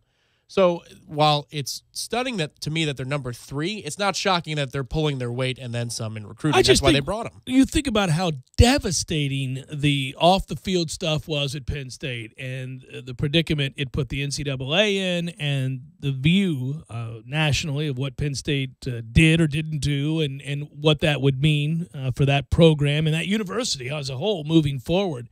I don't know. I had them not only in a dark place, but in a place that was going to require years and years and years of PR momentum and wins. in order to put the program back in a light where kids would want to go there and they wouldn't see it as a, kind of a dark place to go, a dark chapter. And well, it shows you that kids aren't necessarily paying attention to the news clippings the same way that the public is. It was unfair, perhaps, in the way that I labeled it, because one doesn't necessarily have to do with the other. I figured that it would have a crippling effect, and to see them in the situation they're in now is a testament to Franklin. Remember, in the beginning, though, you talk about that, but there were some real eyebrow-raising moments in his early stages of the turnaround where people thought he's not going to get it done. Well, the September of last season? Yeah. They were real close to saying, have a good day. You could have claimed he was on the hot seat and been right last year after they lose to Pitt. And you go, well, it's never going to happen for Franklin at Penn State. He may be able to stock the cupboard a little bit better. But beyond that, he's not going to be able to win the big games. This is always going to be a conference that's dictated by Ohio State. And now with Harbaugh back in the conference, Michigan's going to return. And it still largely will be. Probably, but Michigan needs to pick it up a little bit. And it's also nice to see Penn State get back, admittedly, for all the things that I've said about what happened there and the coaching staff, including the legend. I always felt bad for the alumnus and the fans and the people of the city, I mean, not the ones that, defended Joe Paterno at all costs, but certainly, I mean, it's a great school. I mean, I just remember thinking, man, that's got to suck for them because there's just no way to have that conversation. Yeah, the majority of people I know that went to Penn State, and I do know quite a few just because my family is up in the Northeast, they're reasonable people. Yeah. They didn't come out on the side of... They weren't real proud of that. We're not going to defend Joe Paterno. This is not the hill that we're going to die on. Now, this may kill him, but it's not going to be the hill that we're going to die on. Yeah. It did. But it also shows you, and it feels like a bit of like a lottery feel, or you're out in Vegas and you're on the roulette wheel or something. You're a hire away. No matter where you are, if you have a reasonable amount of resources, you're a hire away from being back in the discussion. And that's the game where people get paid way too much money more often than the right guy is hired and paid just enough. Talk about it all the time. The cachet, the history of a program matters. Maybe not resonating with a 16, 17-year-old kid what happened in 1952, but that cachet, that success, the money that follows, the trophies on the wall, if you will, all that stuff can be parlayed into recruiting success by the right guy with the right energy who understands the bigger picture, and you see it happen all the time. That's why you don't see the rise of otherwise also ran programs that have had very little success that have also been around for a very, very long time. It's hard to reach back and capitalize on successes from the 30s and 40s unless you sustain over the course of a long period of time, decade in, decade out, levels of success that you can then utilize and say, well, these are the rings and these are the alumnus and these are the trophy winners and all of that sort of thing. Oklahoma did that under Bob Stoops. It's what Bob Stoops utilized. Is there history, and he was the right guy at the right time, and he cashed in those chips. And you can, if you're a school that has that, and Penn State certainly does, the right guy can utilize it. But that's the great experiment going on at Minnesota, which is now you have money, you have a dynamic person, but the recruiting ground, not so fertile. So how much can you truly get done? And that's why for people who are thinking about if they're a college program at other parts of the country that aren't traditionally football laden from a recruiting area standpoint, they're looking at that and watching and saying, could we really do something about it? Could we put ourselves in the Power Five? Could we throw our hat in the ring and make a difference if we hired the right guy and we had the money? You don't think that teams like in the other lower level teams in the Big Ten or lower level teams in the SEC aren't looking with bated breath at what Minnesota's doing? Because those television contracts for those two conferences is generating an awful lot of money. And if you can build it and you get somebody like Fleck to come and they can succeed, you watch. Other teams are going to throw their hat in the ring just like Minnesota has. Fun story going on at Purdue, too. And, I've got a soft spot in my heart for Purdue. You do. I'm looking at you, Purdue. I'm pretty proud of you, too. Big game this weekend. Yeah, big game. Let's go, Boilermakers. Let's go. What do we got going on here? Maybe they can help supplant my disappointment in the way Wyoming's played this year. Jimbo Fisher had a discussion about the way Florida State will play this year in particular, or this weekend. In particular, his young quarterback. I'll tell you what he said next. Jeff Cameron Show, 97.9 ESPN Radio.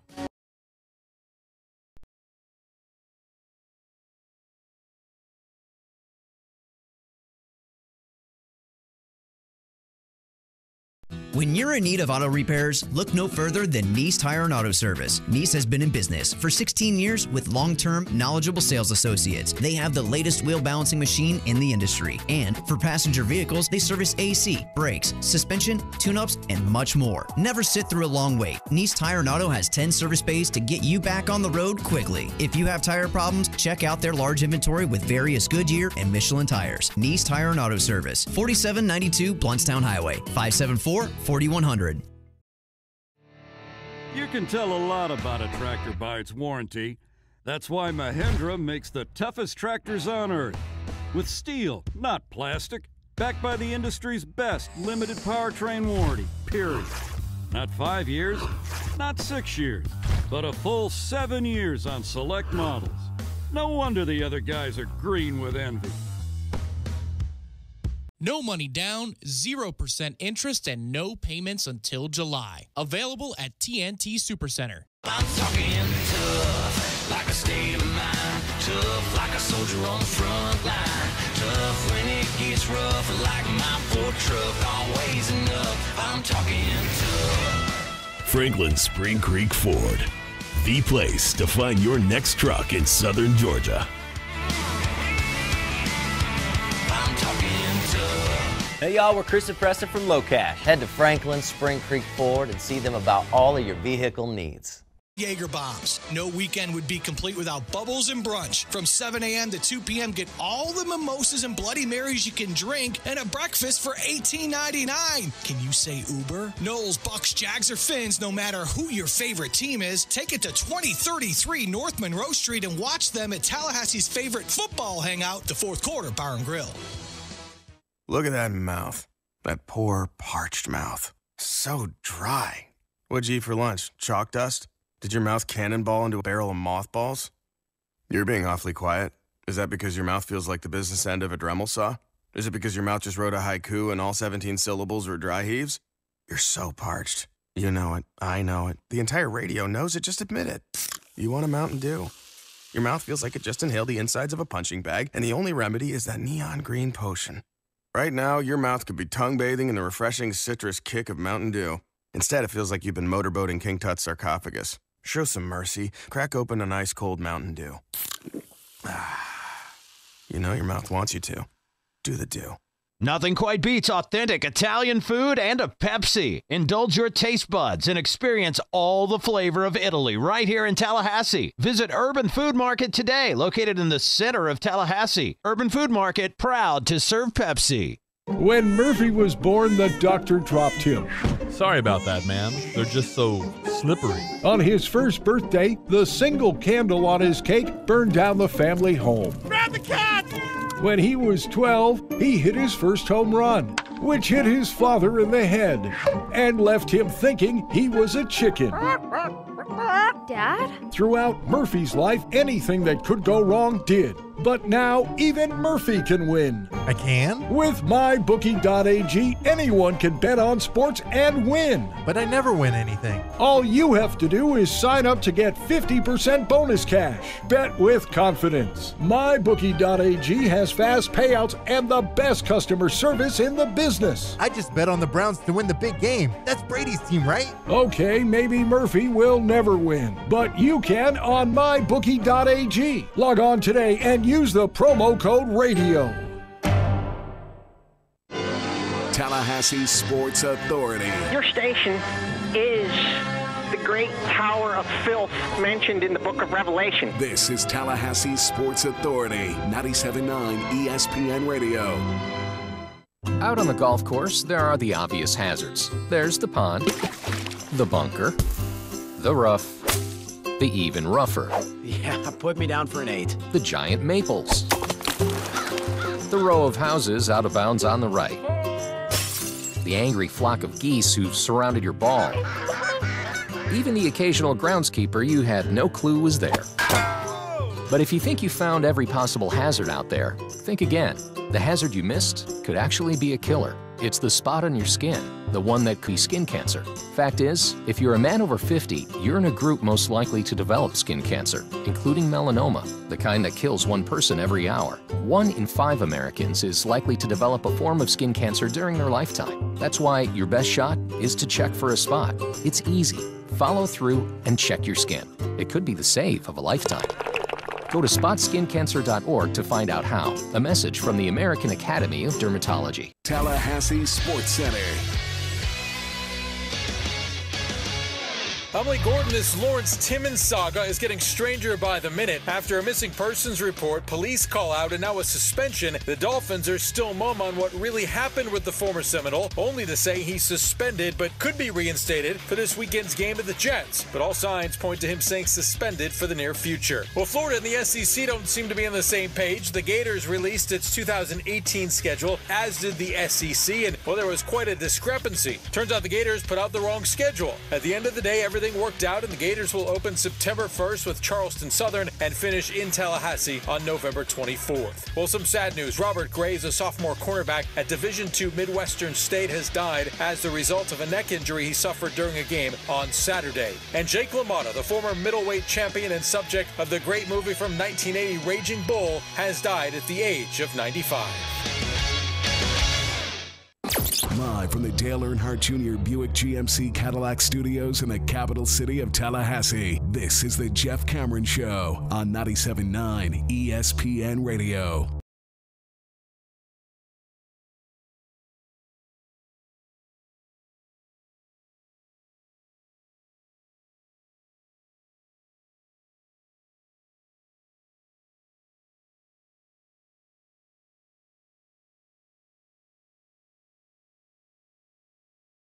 Day, real good day. It's State Worker Wednesday. All right, State Worker Wednesday. Cue it up, Tom. Count 'em up, pour 'em out. I'll just have a cup of coffee. There it is. It's Beer 30, brought to you by the 7th Hill Tap Room on Appalachie Parkway. It's kind of like the final half hour of a workday if you work till 5. Most people work later these days, but if you got a 9 to 5, a traditional 9 to 5, good on you. And that would mean you're in the final half an hour of a work day. So this is the perfect time for Beer 30, presented by our friends at the 7th Hill Tap Room on Appalachie Parkway. You know what they're doing tonight? State Worker Wednesday. You might have guessed that. Happy hour all night for state workers, including teachers, by the way. That's a good thing. Non-state workers, we don't forget you, but get your cup. Get your cup. That's right. Get the 7th Hill Taproom goodness. Change your GPS coordinates if you're leaving work right now. Because the 7th Hill Taproom cup is you saw it last night for the Man Cave show. I stared at it lovingly. That's right. It's the green cup. $10 gets you look at that cup. $1 off all drafts from 7 p.m. to close tonight and all day on Saturday. Next week, you can do it Monday and Tuesday as well. The cup pays for itself. And try out their happy hour specials. They're kick-ass. We'll tell you about them later on in the week. Crazy, sorry-ass, embarrassing headline for USA Today. Secret Twitter accounts? Lots of athletes have them. Oh, well, I better click on that. That's like the headline in their sports. Ghost accounts? But that's a story. Somebody named Nina had to go write that. Nina Mandel. Well, I think Dina Mandel. I think we've learned after the Jameis Winston scenario where some of these newspaper, quote-unquote, institutions are at these days. God, dog, man, that one's really low. That's a toughie. Nina, get in here. Yes, Ted? I'm going to need you to cover the ghost accounts of athletes on Twitter. Maybe we could have a cool headline that'll really grab them, like sweet secret Twitter account. Lots of athletes have them. Well, recall the USA Today. This is all the way back in it's the USA Today. It's garbage. I got you, but still. 2013, we had a coworker, remember? They were at a pregame party for Florida State and Auburn, and Johnny Manziel was there. Yeah, that's right. And there was the USA Today saying, hey, can we use this clip because it's about Johnny Manziel? She shot a video of him singing, right, about the Noles were going to beat Auburn or something. Yeah, they were going to beat Auburn's ass, and he did the chop and How's stuff. How's that guy doing? I think Canadian football is what he's looking at right now. He didn't make it, though, right? Didn't he go and try out? I may have got that one right, Tom. I may have gotten that one right. I'm just saying. An all-time take. It was a pretty easy one. He's worthy of a first-round pick. Jerry Jones, spared from himself. No, he's not. They wouldn't have gotten Dak, and they wouldn't have had Zach Martin to help anchor that offensive line, which, save for last weekend, was pretty damn dominant since he got there. You're a fantasy football player, and you say to yourself, Jeff, you don't talk enough fantasy. And you're right, I don't, and I won't, because I think it bores a lot of people. But I will tell you, if you got Mike Evans, I'm sorry. My man Xavier Rhodes is going to shut Mike Evans down this week, and I do believe. Whoa. Really? Yeah, Rhodes is good, man. You know what's crazy? I found this stat out. I was looking at some numbers today. This is where fantasy actually helps you as not only a talk show host, but as a sports fan. Sometimes those numbers do give you a little insight into the actual game of football, and not the fantasy version, but the real version. Obviously, Xavier Rhodes in the last couple of years has emerged as one of the league's top corners. He's paid like it. Rhodes has limited his opposition to 7 receptions for 86 yards so far this year, and he's faced Antonio Brown and Michael Thomas. Okay, so elite receivers, you have 2 number 1s and 2 quarterbacks that are going to the Hall of Fame throwing to said number 1s. For a combined in 2 games, no touchdowns, 7 receptions, 86 yards. Yeah, and that means Michael Thomas was held to 2 for 20 because Antonio was 5 for 64. I think it was 64, but if not, it was below 70. Well, and those are 53 pass attempts combined to those gentlemen that he was covering. Really? Well, that's an absurd amount. Okay, over-under 52.5 receiving yards for Mike Evans this weekend. Under. Really? Well, listen, Mike can win that battle. Well, this is a larger discussion. If you guys are watching Bucs-Vikings this weekend, I don't care if you're a fan or you're not a fan of either team, but you just like football and you like marquee matchups. Watch, just because I'm curious to see how the officials call it. Very curious to see what the league does with this. And I would think you'd have meetings about this. If you have 2 very physical players out on the edge, 2 stars, okay, so you're not that you would ever have an actual conversation about who you're going to lean towards on a 50-50 call, because you don't want that on the record, but it happens. Stars get calls. We know that. You know, Deion Sanders was a all-time great corner who frequently interfered with the receivers downfield and didn't get called for it because he was Deion Sanders. It's not much different than Michael Jordan getting calls in the NBA, etc. But if you have 2 stars, 2 bona fide stars, both like to put their hands on you, and it's a call that the NFL has to deal with every week that the fans get livid about, and it changes the course of games. How are they going to call the interference, offensive and defensive pass interference this weekend? Because Mike Evans and Xavier Rhodes are about to go to war. And Mike can put his hands on you with the best of them, does push off frequently. And Xavier is handsy, very, very physical, strong guy. How the league and the officials choose to call this game this weekend will be very fascinating, because there are going to be a number of calls that could go either way.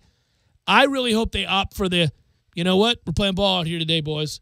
And tell the players before the game, I'm not going to get, ticky-tacky on you. Unless it's just blatant, unless it's like in the NBA, you come in the lane with something wild, we're not calling it. Now, if somebody hits your elbow on your shoot, on your arm in a shot, we got to call that. I'm not calling body, but I'm going to call that. So there's them saying some things you can't ignore, but I hope that's what they opt with. Akin to Kelvin against Florida in 2013 on the road. Throwing each other, Mike is not without a chance to really succeed if you decide not to call it. I mean, he's got a really good chance to body up. It might actually be a disadvantage to Xavier. It'd be a huge disadvantage to Xavier. That's what Mike does, and he does it really well. He did it this last game, and they didn't call it. I mean, he does it all the time. And he's artful about it, though. He puts his hand in the smart places, in subtle places. It is an art. Michael Irvin was great at it. I mean, Michael Irvin wasn't the fastest guy in the world. Keyshawn Johnson was good at it. He wasn't fast. These bigger receivers, you got to do it.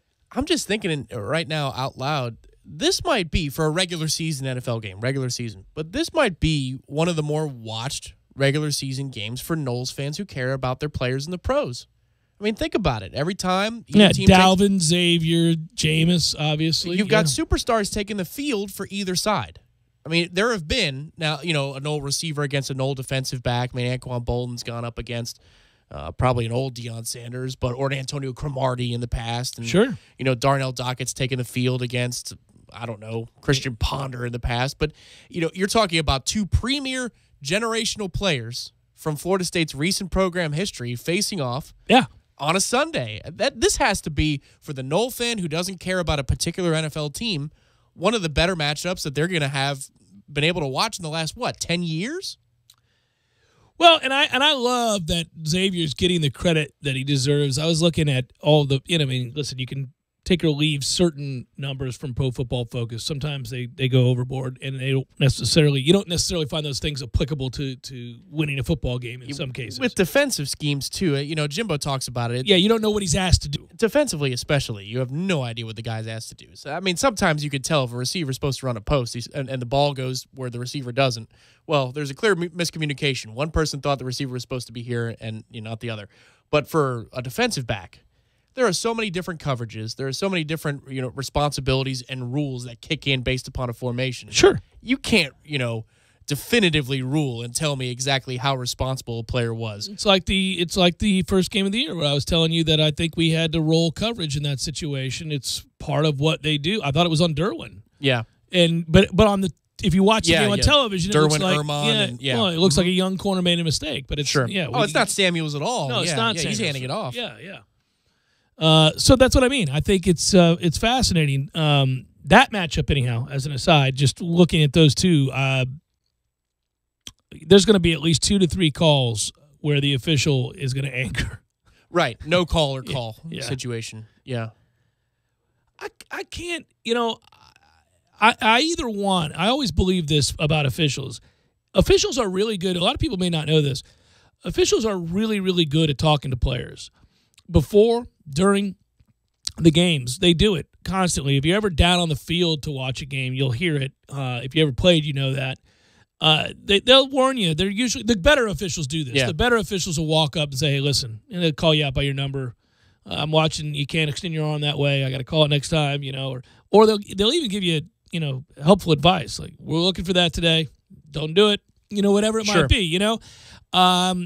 And I just want an official to just be consistent. That's just like an umpire. You go to those two guys before this game and you say, "Listen, guys, because you're both so physical and you always seek to get an advantage, you're both going to put your hands on each other. I know how it goes. We're going to let you play ball out here today, guys. It's a man's game out here today. So we'll push you to the limit. We'll let you know where that limit is, but don't be afraid." Or the opposite, guys. I'm not having any of it today. We're calling it to the letter of the law.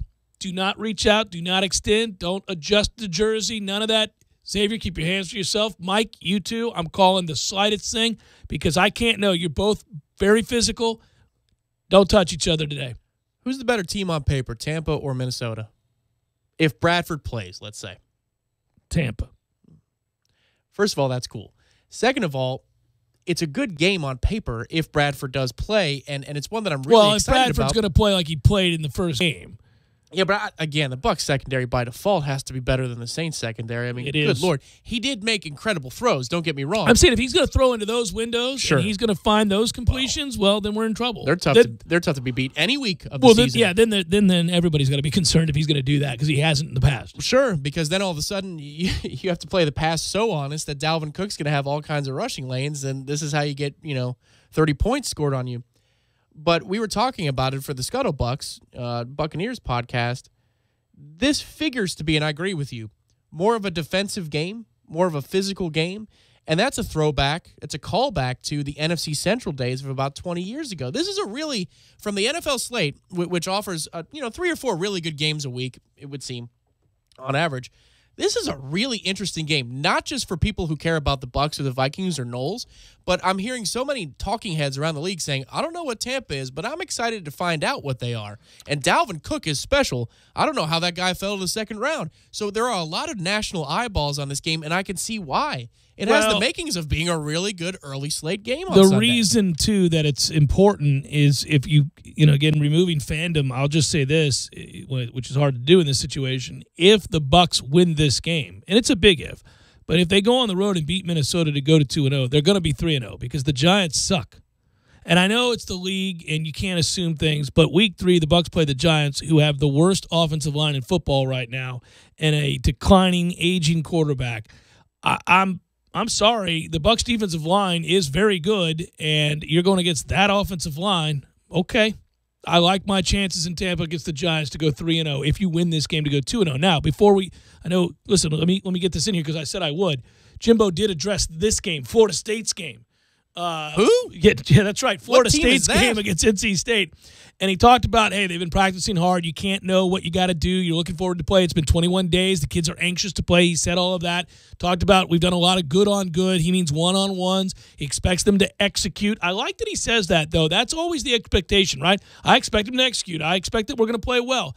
But about his young quarterback and what he needs to happen for Blackman to play well and to execute this game plan, quote, no quarterback has to try to win the game. You just need to trust your eyes and make the decision. When you make the right decision, good things are going to happen, whether you throw or you run the ball. It's about the choices to me. It's always about the choices. So you know what he's doing?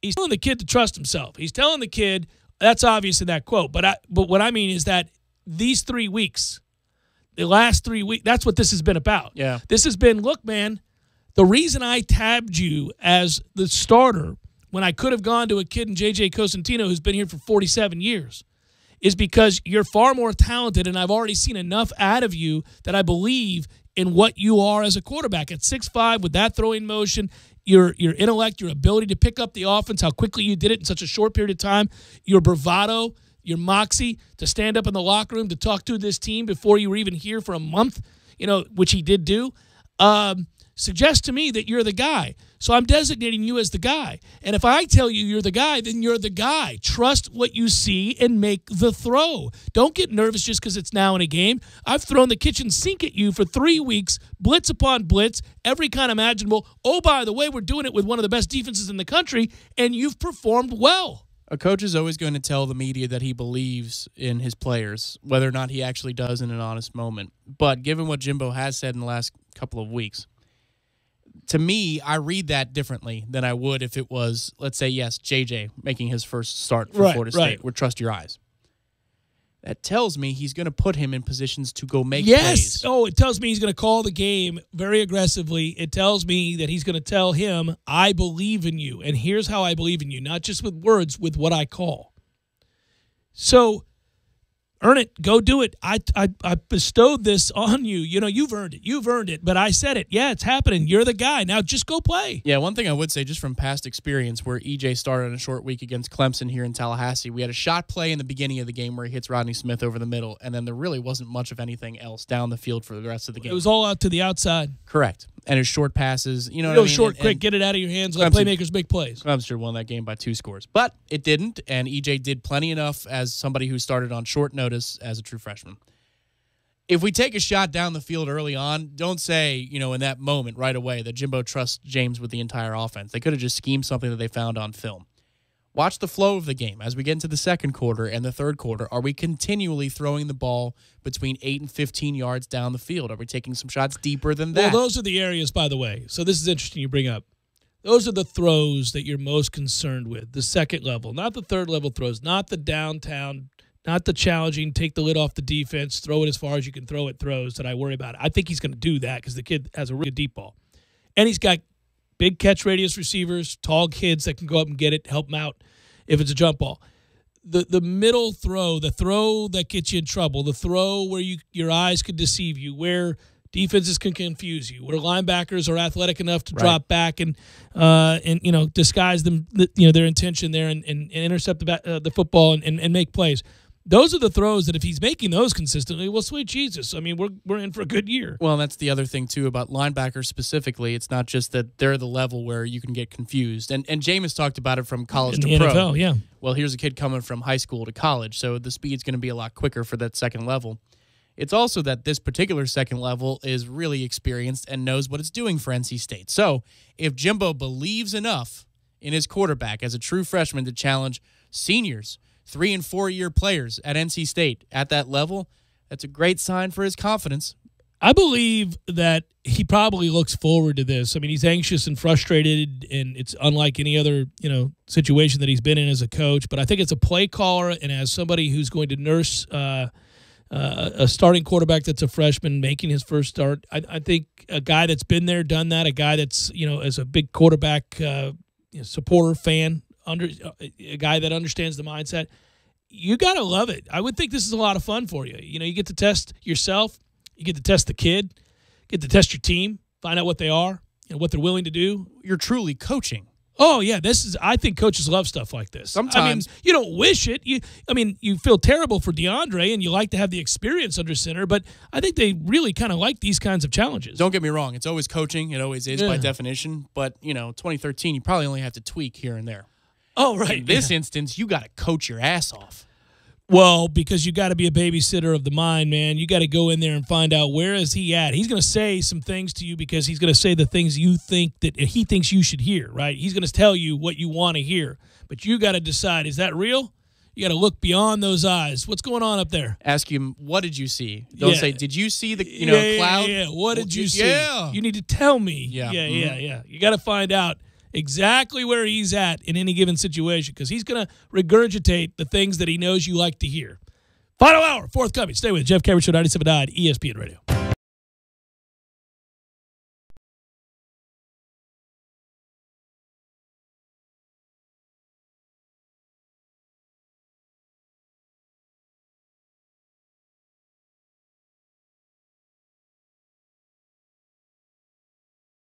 When you're in need of auto repairs, look no further than Nice Tire and Auto Service. Nice has been in business for 16 years with long-term, knowledgeable sales associates. They have the latest wheel balancing machine in the industry. And for passenger vehicles, they service AC, brakes, suspension, tune-ups, and much more. Never sit through a long wait. Nice Tire and Auto has 10 service bays to get you back on the road quickly. If you have tire problems, check out their large inventory with various Goodyear and Michelin tires. Nice Tire and Auto Service, 4792 Bluntstown Highway, 574-4100. You put your mower through a lot. All that back and forth can add up to thousands of miles. That's like mowing cross country. Gravely commercial mowers are built for all-day performance, helping you get the job done mile after mile. Gravely, built to mow the distance. Get your Gravely motor only at TNT Supercenter, your one-stop shop for work or play. 14585 Highway 19 South, Thomasville, Georgia. TNTSupercenter.com. I'm talking tough, like a state of mind. Tough, like a soldier on the front line. Tough when it gets rough, like my Ford truck, always enough. I'm talking tough. Franklin Spring Creek Ford, the place to find your next truck in southern Georgia. I'm talking tough. Hey y'all, we're Chris and Preston from Low Cash. Head to Franklin Spring Creek Ford and see them about all of your vehicle needs.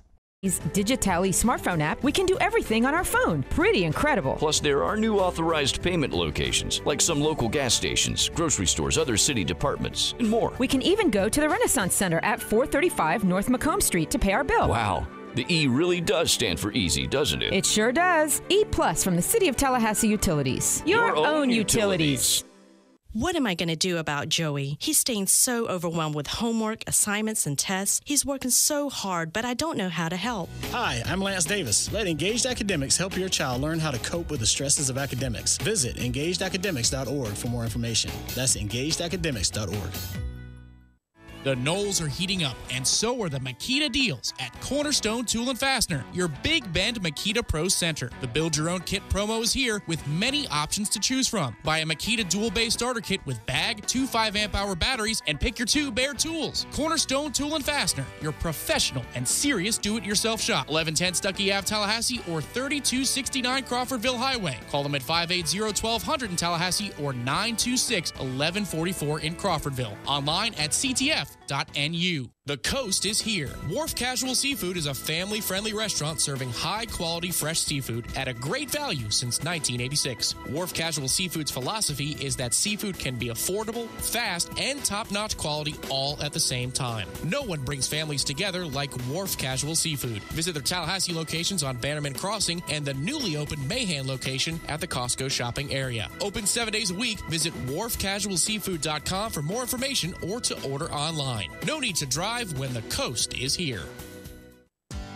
97.9 ESPN Radio is proud to announce that Dale Earnhardt Jr. Buick GMC Cadillac High School Scholar Athlete of the Month is back. We'll announce the monthly winners beginning next Wednesday morning from 6 a.m. to 9 a.m. and again during the Jeff Cameron Show from 3 to 6. Last year, 8 female and 8 male athletes won the monthly honors and were automatically qualified as a finalist for the Dale Earnhardt Jr. $2,500 year-end scholarship. Last year, Leon High's Anna K. Ford and Rickard's Taven Jackson took home the grand prizes. Since its inception 3 years ago, Dale Earnhardt Jr. Buick GMC Cadillac has given out over $20,000 in scholarship awards to high school athletes throughout the Big Bend. Beginning next week, you can check out all the Athlete of the Month winners by visiting our website, ESPNTallahassee.com, and help support our friends at Dale Jr. Check them out on the corner of Capitol Circle Northeast and Miccosukee, or visit them online at Dale Earnhardt Jr. Buick GMC Cadillac.com.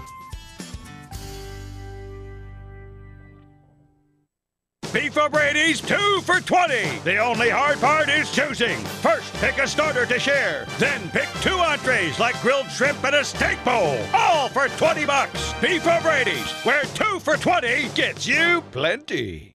Broadcasting live from the Dale Earnhardt Jr. Buick GMC Cadillac Studios. This is 97.9 ESPN Radio, WTSM, Woodville, Thomasville, Tallahassee. Tallahassee Sports Center.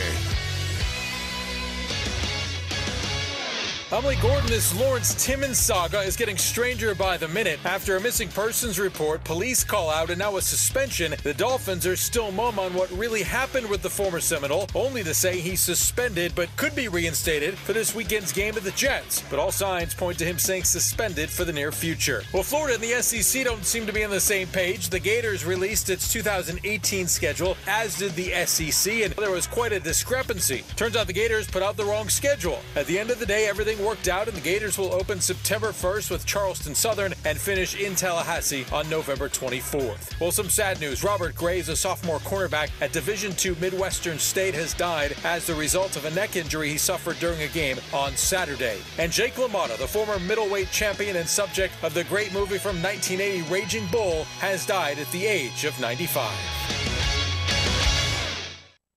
Live from the Dale Earnhardt Jr. Buick GMC Cadillac Studios in the capital city of Tallahassee, this is the Jeff Cameron Show on 97.9 ESPN Radio.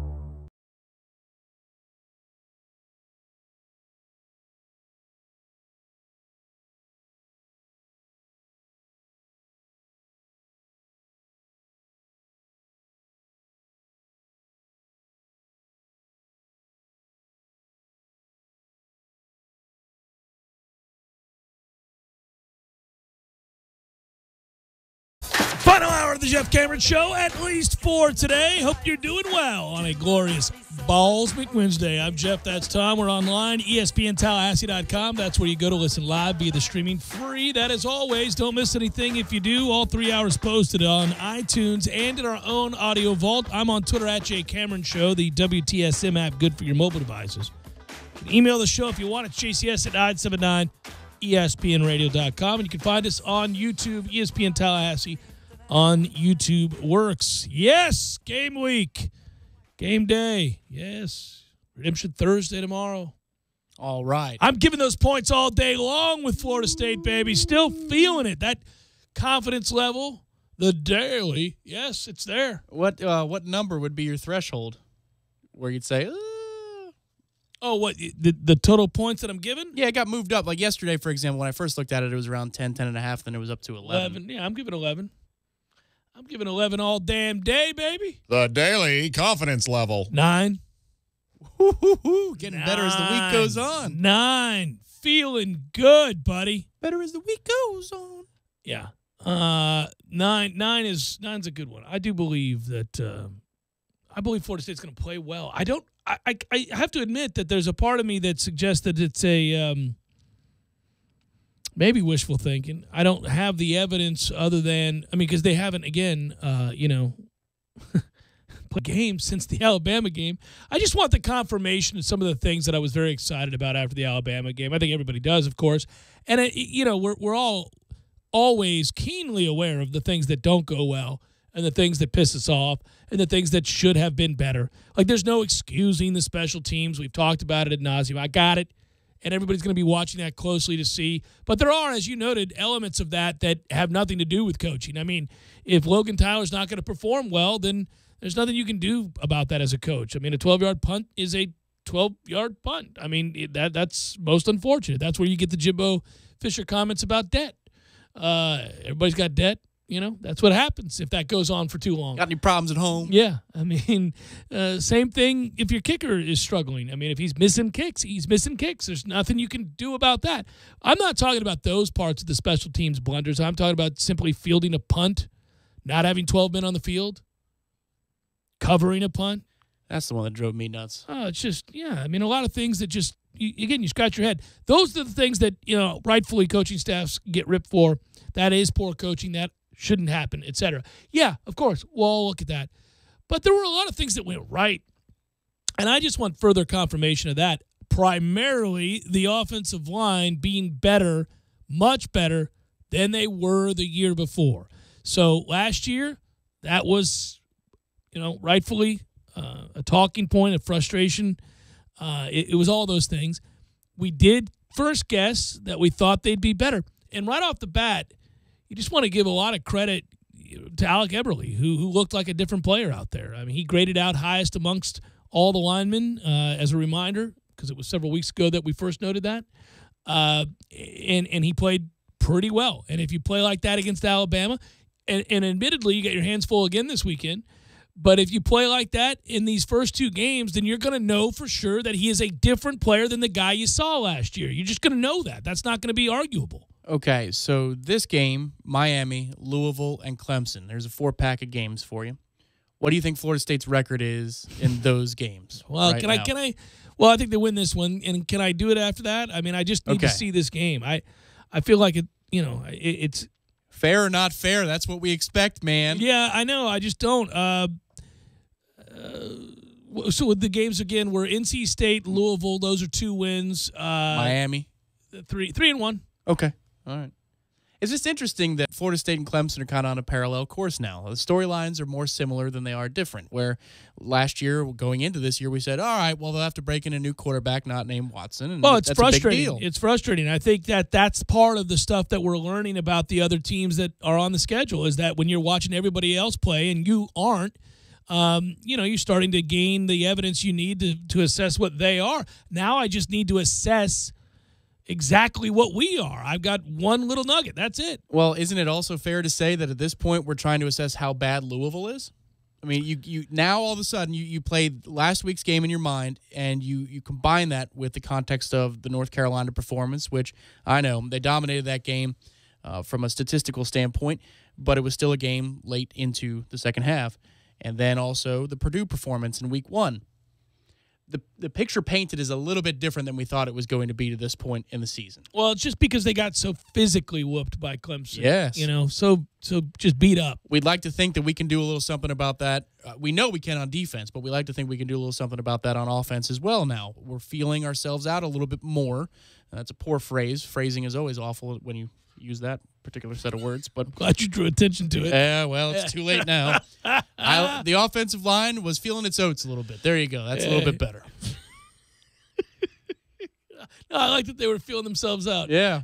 Sure. Yeah, that's what they were doing. Okay. Change the radio dial, parents. Gotcha. Mm-hmm. All right. That's where we're going. So in the 47-21 beatdown in which they were physically manhandled, we learned a little something. We won't know a thing this weekend when they manhandle Kent State and then follow that up with a win over Murray State. Good Lord, Louisville. So, you're not going to know anything more. They're going to put up mind-boggling numbers against those two teams. But then they go to NC State October the 5th. Okay. And then they play. How about this? You really want to know what in the hell Louisville is? Well, this will help decide it. I mean, we think we got a clue based on what that was, 47-21 the other night. They go NC State, BC, Florida State. Really? Okay. You talk about men playing defense in these games. I mean, that's okay. We'll be able to feel them out by the end of that yes, stretch. Without question. Mm-hmm. All kinds of feeling. So you'll know against NC State, BC, and Florida State at the end of that. Actually, as it sits right now, what a very interesting stretch. It's NC State, BC, Florida State, and Wake. Might Wake continue to play the kind of football that has us raise an eyebrow when that game's played? You haven't changed your ink of W for Wake Forest to pencil now, have you? I haven't. Okay, just checking. But Wake's all right, man. Wake's out there balling 3-0. Clawson's good on you. Well, yes, and the other thing is, if you're just looking at the schedule, we talked about it with this NC State game and the context of it. It comes after Miami and Alabama, the way we had drawn it up. You know, within 21 days, you're playing two really physical games, and then you get NC State, whose defense would probably be chomping at the bit, and they get the drop on us a little bit because they got to prepare better than we did. That's right. But now Wake is sandwiched in between this kid's debut and a look-ahead special with Miami. And it's on the road. A little sleepy 3:30. It's sleepy whatever time they kick it off up there. Wake plays Appalachian State this weekend. Okay. At App State. Okay. Okay, so that's a 3:30 kickoff. Simultaneous. Didn't think I'd care. Well, no, we're 12. Oh, we are 12. We're That's 12, right. buddy. No, Yeah. it's not simultaneous at all. You're doing the post-round tailgate, watching a little That's Wake right. football. So the point would be this. They could be 4-0 when we play them because they don't play. Yeah, that's it. That's one more game. They play us on the 30th. Maybe they'll be getting votes. Maybe they'll be one of the others that receive votes. Little ranked action for Wake. It could be the 30th team if you want to count the others that receive votes. I know this show's central theme is not about Wake Forest, but they are on the schedule in 2 weeks. And did you know that they've won 51-7, 34-10, and 46-10? And the 34-10 was the ass kicking they handed Adazio at BC. Yes, I knew the latter two scores because I watched it. I knew that BC in that game was pretty important to its season, the quest for 6-6, or heaven forbid 7-5 for Boston College. And then obviously last week, we knew the Utah State game because a certain host and co-host may have wagered on that. Yes, and perhaps that was somebody who appears on the show on Friday. It sounded like he had command of what was about to happen, and sure as heck, you might have made some potato chips if you were listening carefully. Well, it was an easy win, Tom. It was an easy game to Yes, wager it was. on. It was a fun opportunity 14. to read between the lines. And anyhow. 26, 29, 35. Like, woo, boy, oh boy. What's the number here? Oh, man. All I know is there have been two easy ones to fall in our lap. I can't wait. Redemption Thursday tomorrow. There's no football tonight, and I'm getting giddy about Redemption Thursday already.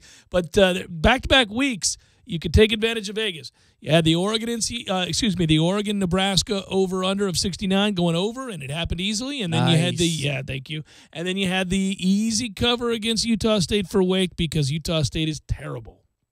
Could say Vegas is still feeling them out. Still figuring it out. You could, and you would like to say that. You would, yeah. Apparently. That's where my subconscious That's the just option. is. There it is. All right. Jeff Cameron Show, 97.9 ESPN Radio.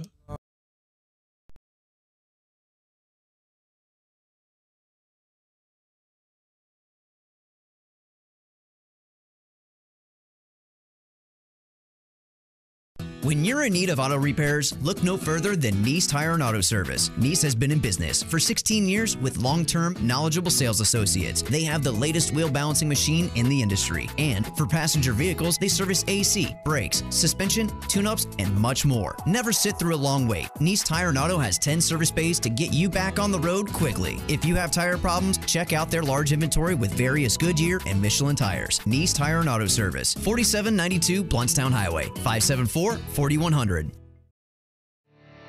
You can tell a lot about a tractor by its warranty. That's why Mahindra makes the toughest tractors on earth. With steel, not plastic. Backed by the industry's best limited powertrain warranty, period. Not 5 years, not 6 years, but a full 7 years on select models. No wonder the other guys are green with envy. No money down, 0% interest, and no payments until July. Available at TNT Supercenter. I'm talking tough, like a state of mind. Tough, like a soldier on the front line. Tough when it gets rough, like my Ford truck. Always enough, I'm talking tough. Franklin Spring Creek Ford, the place to find your next truck in southern Georgia. Hey y'all, we're Chris and Preston from Low Cash. Head to Franklin Spring Creek Ford and see them about all of your vehicle needs. There's roofing says don't play games with your roof. Protect your home and your family. The Parker Brothers tell you the truth. We'll fix your roof, cause it's what we do. With quality, integrity, and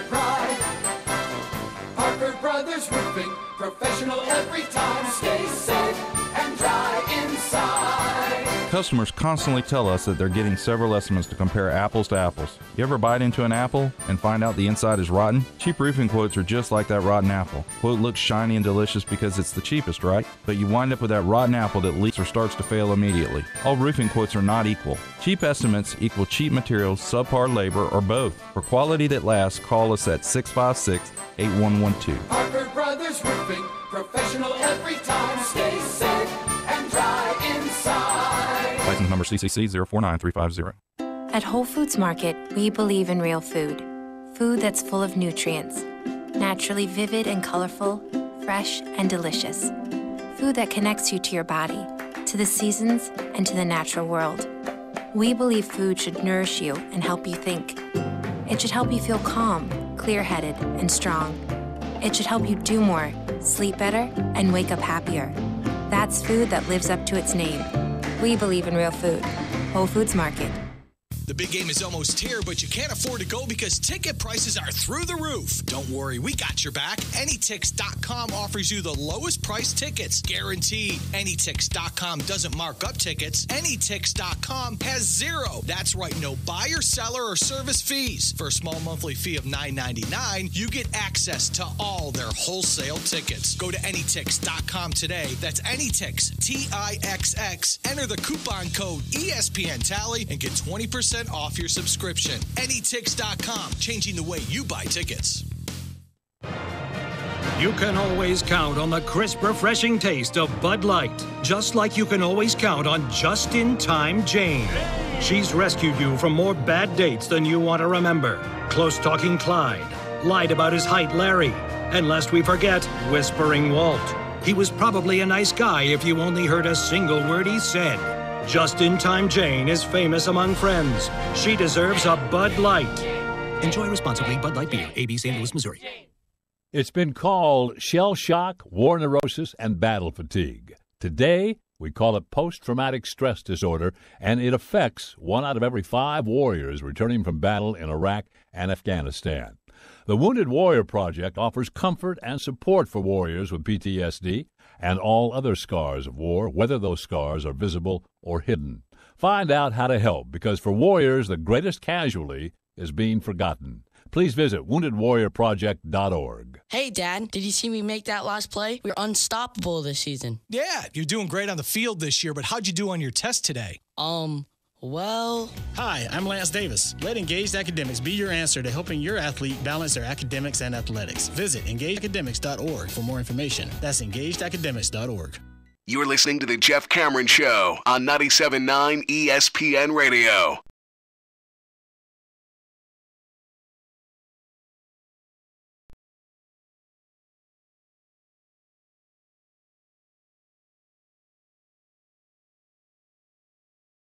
On ESPN Radio. Went to a party way back when, and within 30 seconds of walking through the door, this song was cranked, and I thought, yep, that's what you do. This is going to be a good party. I can remember it like it was yesterday. I remember the apartment. And it was here? In Tallahassee, yeah. Okay. Yeah. It was over by campus. It was a good time, Tom Lane. Oh, boy. It was a good time. How long you been in this town now? Since 91. Oh. So, yeah. Wow. Yeah. So that's well, I told you that magical moment that occurs in your life when the town you're in becomes your home, and you think of it as such as opposed to your hometown. And it's different for everybody, but when you've lived in a place for more years than you lived in your childhood home, then it should be. And I have. I've lived here now longer than I lived. Obviously, I've spent 18 years in Tampa, St. Pete, and then, well, not quite. I mean, I was born in Europe, and then I lived in New York, but anyhow, moved to Florida when we were 5 or whatever. So, sure. So 4 or 5 to 18, and then that's it. So I've been here longer than that. Yeah. For me, I've lived here. It's closing in on how long I lived in my first home as a kid. We moved in 2001, and so the anniversary is actually this week. 16 years ago, we moved from Clearwater to Palm Harbor, but. Yeah, for me, there were a couple of times. One of them was really recent, obviously, but when the whole fallout of the Winston saga became a referendum on the city of Tallahassee. You took it personal. I did. Yeah. Oh, no. Like, oh, come on now. Hold on, people. You're saying some sweeping judgmental things here about a city that's simply not true. You're not effing with us, No. the people of the city of Tallahassee. No, That's not what you ridiculous. do. No. And it wasn't about school. It wasn't about Winston. No, it's about the city. It was about the city. That's right, And the light that the Northeast wanted to show on. No, you're not allowed to do that because it's not true. And then secondly, recently, as we were preparing for the our storm? evacuation for Irma and what it might have been, and if it was a Cat 3 when it landed here, I was thinking to myself, the infrastructure here is just not prepared like it is on the coastline up and down the state. All the above ground power lines make it a huge problem. You really do worry. And I worried for my city. I worried for my town. You know what I mean? It just, there's an ownership to it that really, I don't know when it kicked in precisely, but those moments brought it out in me, that's for sure. Yeah, it's cool when it happens, too. I'm sure you've seen the movie Garden State. There's that wonderful scene where I think they're talking in the pool where he talks about what is home. And, maybe home is, you can never really find it. And it's this or it's that or it's a feeling. And I'm paraphrasing whatever Zach Braff said. But yeah, I just, it's true. Whenever it happens, you realize it. And when I say things like, I use the phrase, if I'm out of town, I really need to get home. I'm certainly not talking about St. Pete or Tampa anymore. I'm talking about Tallahassee. I mean, things piss me off. When the city is lacking for something, like an airport, it pisses me off because it is justifiably a thing that others can use to ridicule this city. It's the capital of the damn state. And with that comes some really cool things because as a capital, you have two major universities in Florida A&M and Florida State University, and you're the capital, and you have TCC. You have a nice mix and match plus the charm of a small city with some of the benefits of a slightly larger city. So you have all these things going for it. Also from a geography standpoint, the way it's laid out in the state is very different than the rest of Florida. So it's unique even in the state. And you're proud of that. But when something's lacking, like an airport, you can't get in and out of Tallahassee, and it's very expensive and annoying, and they've done nothing to remedy that situation. There's a variety of reasons why. I'm not placing any one blame on somebody, but there's that. And then, of course, there's way too much violent crime in this city. Too many people get shot in Tallahassee, and it's troubling. I mean, it's alarming, and it skews the statistics to read like this is a lawless town, and that bothers me too. So, yeah, I've taken ownership of Tallahassee as well, and it has nothing to do with schools or has nothing to do with – it's your city. The airport thing still is troubling. I mean, I'm doing a one-way flight to Miami in about 3 weeks' time, I think it is, on a Friday evening. It's for a wedding. I got to go down for a wedding, and then we're driving back up. You can't get it for cheaper than $200. A one-way flight to Miami from here? That's like an hour flight.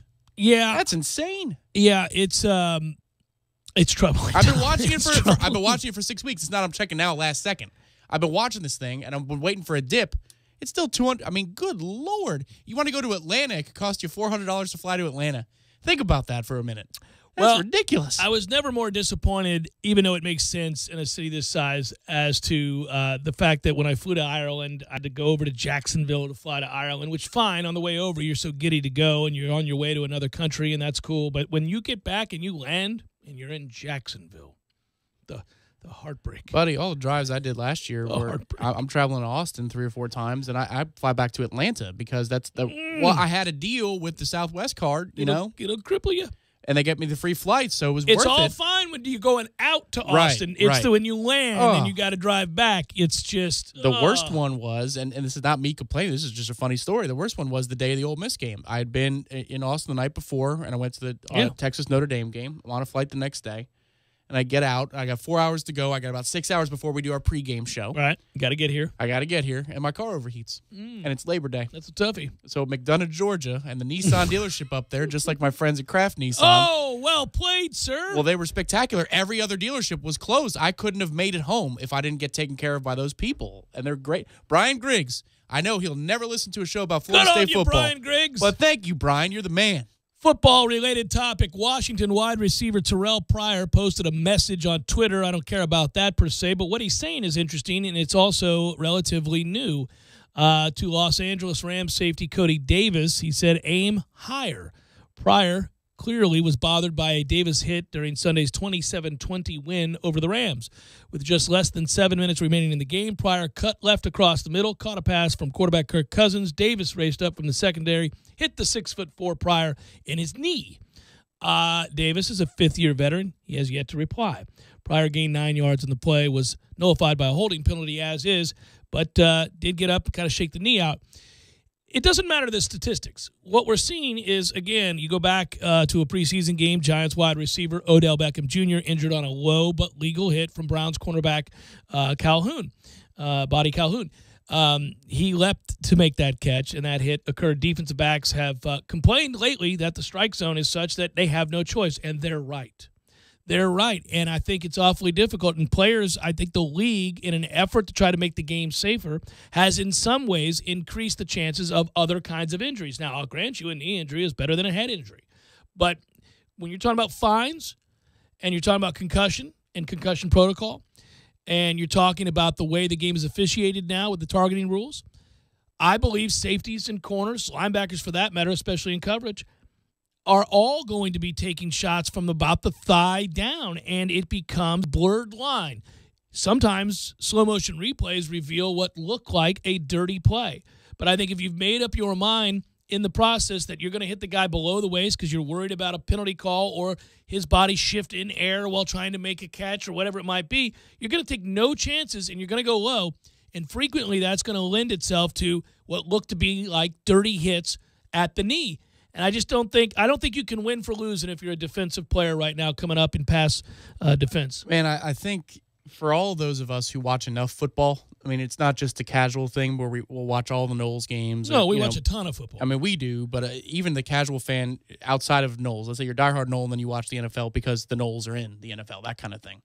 You know what a dirty low hit looks like, and you know when a defender has no chance because a receiver runs a 4.5 40 and he's 6'6" and he's making a quick move. Yeah. He's already in motion to tackle the receiver, said receiver. Or the receiver, conversely, is 5'11", runs a 4.3 40, and that dude is so shifty and small that the defender has no chance.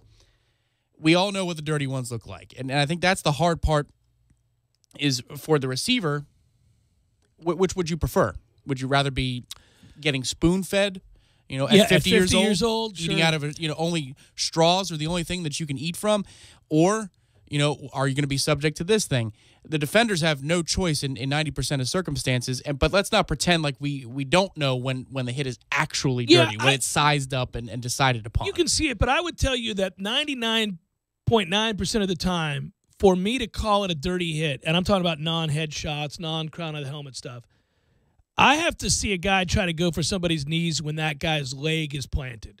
If it's up in the air, man, ain't nobody that fine in their ability to guide their body and wrap it down. If they're up in the air, man, I don't know what to tell you. I've always thought that, and again, you played, I didn't at any level. I mean, you want to talk about flag, touch, tackle with my friends. We'll play 11-on-11 on Thanksgiving with my boys, and a couple of them ended up playing in the league. That's great. But I didn't play organized pads, helmets, you name it. But I've always thought there should be some sort of function where the arms have to be a part of the tackle. Well, they used to be, and that's how you're taught to tackle. When they're shortened up and tucked in to your chest as a defensive player, that tells me you're not trying to hit for safety here. You're not trying to hit with any thought of reason in your mind. And you're not wrapping. You're trying for a kill shot. You're trying to intimidate, but you're not trying to tackle with form. Is my point. Okay, so this is odd, but we keep going back to a moment where, some of the old-timers have spoken up on this issue and talked about, you can look at the footage of Dick Butkus and all these other guys, and you can talk about how dangerous the sport was, but we really tackled. What they're referencing is what you just described. Joe Paterno's crazy ass, who ignored child rape for years, did say that, we should get back to an era maybe of leather helmets. That'll force you to tackle. And that sounds like something a crazy old man would say. And he's not wrong. I mean, in theory, I get what he's saying here. You can't come flying up and use your helmet as a weapon if it's certainly lessened or if it's leather.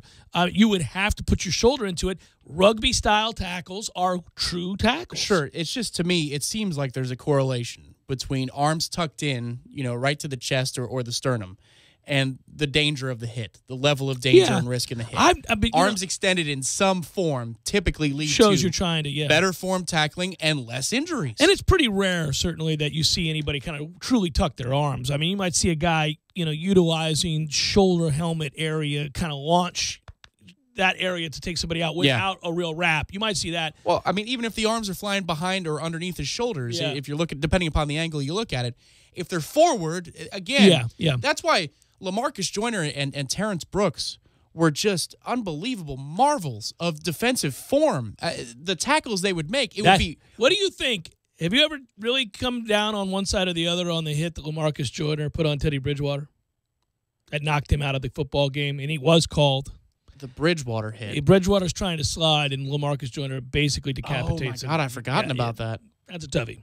That is, man, listen, quarterbacks take responsibility on this, too. If they're trying to looky-loo slide or a last-minute emergency, well, they keep getting I got to extra get down. yardage all the time. That's what I'm saying. That bothers me. I actually think LaMarcus was dirty, and I love LaMarcus. But I will say this.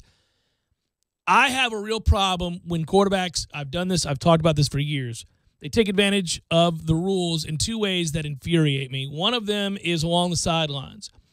I'm not allowed to hit you if you're going out of bounds. It's considered unnecessary. Now, if I pull up at the last moment because it's clear you're going out of bounds, you can't then turn and take another 2-yard step forward before going out, taking advantage of my lack of aggressiveness because I can't hit you, and that if I do, I'm giving you an extra 15. I might even get tossed.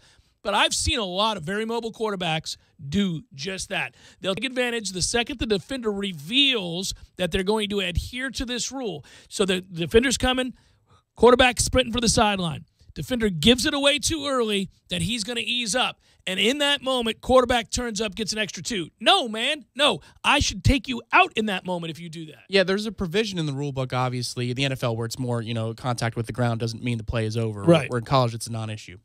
But if you give yourself up, it doesn't matter what position you are, but if you give yourself up, the play is over and no contact is necessary. Well, if the quarterback slides in the NFL feet first, you can't hit him. Correct. Well, and it's where he begins his slide. Is where the ball is placed. Which, okay, that's fine. But I believe, honestly, like you're talking about with the sidelines, if the quarterback is approaching, if a player is approaching the sidelines and they've clearly given up on the play, they shouldn't get the extra half yard or yard. The moment they give up just to try to get to the sideline, ball should be spotted there in much the same way that it's spotted when a quarterback slides feet first. But the quarterbacks take advantage of that all the time. You'll see a play where they're running full speed and then they start their slide after the defender is beginning to engage. That's where, if I'm recalling, and I don't remember the LaMarcus hit precisely. Pull it up. I will. It's a toughie. Okay. But if a quarterback is doing that to you all damn day. At some point, you're like, you know what? Well, I'm going to accidentally you may want to slide a little earlier before there's clear and present danger to you, sir. Because it's not my fault that I'm trying to play football out here while you're trying to run around and take advantage of a stupid rule. I might be one of those guys who sides with the Neanderthals of the world, about the game. It's not for everybody. It's not for everybody. And by the way, I get it. I mean, if you don't want your kids to play, I understand that too. I'm not ridiculing you. I've talked about this before. The game's not for everybody because it involves an aggressive, punishing style of play. Messages are sent. Not every hit is solely just to get a guy down. That's part of the game too. And I usually think that we handcuff defenders in a way now that kind of affects the integrity of the game, and I have a problem with that. If we're affecting now there are dirty hits, and you should be penalized for those, obviously. But I think most people know what those are. You know what they are when you see them. And I do think you welcome in an area where it's very tough to discern for an official, what was intended or what wasn't. Well, quickly, a couple of hits from yesteryear in Florida State's history. These are easy ones to remember. There's the Greg Reed hit against Maryland on the road where they call it targeting. I don't think it is. It's not, but he gets that penalty because he stands over him and taunts. I believe that's why he gets that penalty. He does stand over him, but they argued it was because it was forcible contact to the head. But what I argue is if he had just moved on after having made play, it never gets thrown. Then there's the Bradham hit, which was dumb. Completely legal. Even though it's legal, if you have to, as a defender, extend your arms, because, again, these are tuck situations. These are tuck, lower the shoulder, and then explode into the player. Mm-hmm. If you had to change the rule where a tackle must be a form tackle that involves at least a reasonable attempt with your arms, you are avoiding two devastating hits in those situations where – I get it. The game changes momentum, and we all love it. I love that hit, but it's within the rules. But if you change those rules and you make them rap, it's still Mike Harris. He's still going to take him out. Yeah. Mike Harris, Marvin Jones have turned into hits in Florida State history where the arms are involved and you drive somebody to the ground. Oh, you can still take somebody out. Devastating. Sure, you can still take somebody out. You see the correlation between injury and danger and where you're not using true form. I don't disagree. It's a murky area that at least once every month we seem to get into, and players are certainly speaking out now. But I watch these games every week. We watch most all the NFL games in some form, condensed version or otherwise, and you'll see a hit or two a game that is either called or not called that make you go, that's odd. I'll go back to the college game, Michigan and Florida. I heard announcers saying it's the first play of the game, isn't it? It's like first or second play of the game. Yeah, Devin Bush Jr., yeah. How in the world he's not tossed from that game, I have no idea. And I heard announcers saying, oh, well, that's good. They got it right. No intent there. No intent, my ass. It was late, and he was trying to hit him in the head. He did hit him in the head, and he led with the head, and it was intended to yes, everything about that play screams you have to throw him out of the game there. However, if you're going to allow that, then the second one that was allowed to the player was allowed to continue, it's the same call. So at least they were consistent in butchering it. They just decided to throw the rule book out at the door, apparently, because on that day, nobody was going to get tossed. That was akin to a Harrison hit on Cribbs. But what drives me nuts about that is Florida State, now this is the bias part of this, but Florida State has been directly impacted by, to me, overzealous officials who want to enforce that rule to the nth degree and it goes above and beyond the spirit of the rule, where they've thrown guys out on questionable, really tough to tell calls. This wasn't tough to tell at all. Devin Bush Jr. did exactly what that rule describes as illegal. You're at the mercy of the officials. That's never going to change, and their interpretation. I really believe he got away with that because it was the first play of the game. I think an official probably thought, is this what we're going to do? We're going to throw a kid out on the first play of the game? Or whatever. It was first or whatever. No, it was. It was either the return quarterback scramble. It was either the return or first play from scrimmage, Yeah. Whatever it was. I just remember first play from scrimmage. I'm like, what in the hell are we doing here? And they're debating in the booth. They said, there's no debate. It's obvious. Jeff Cameron Show, 97.9 ESPN Radio.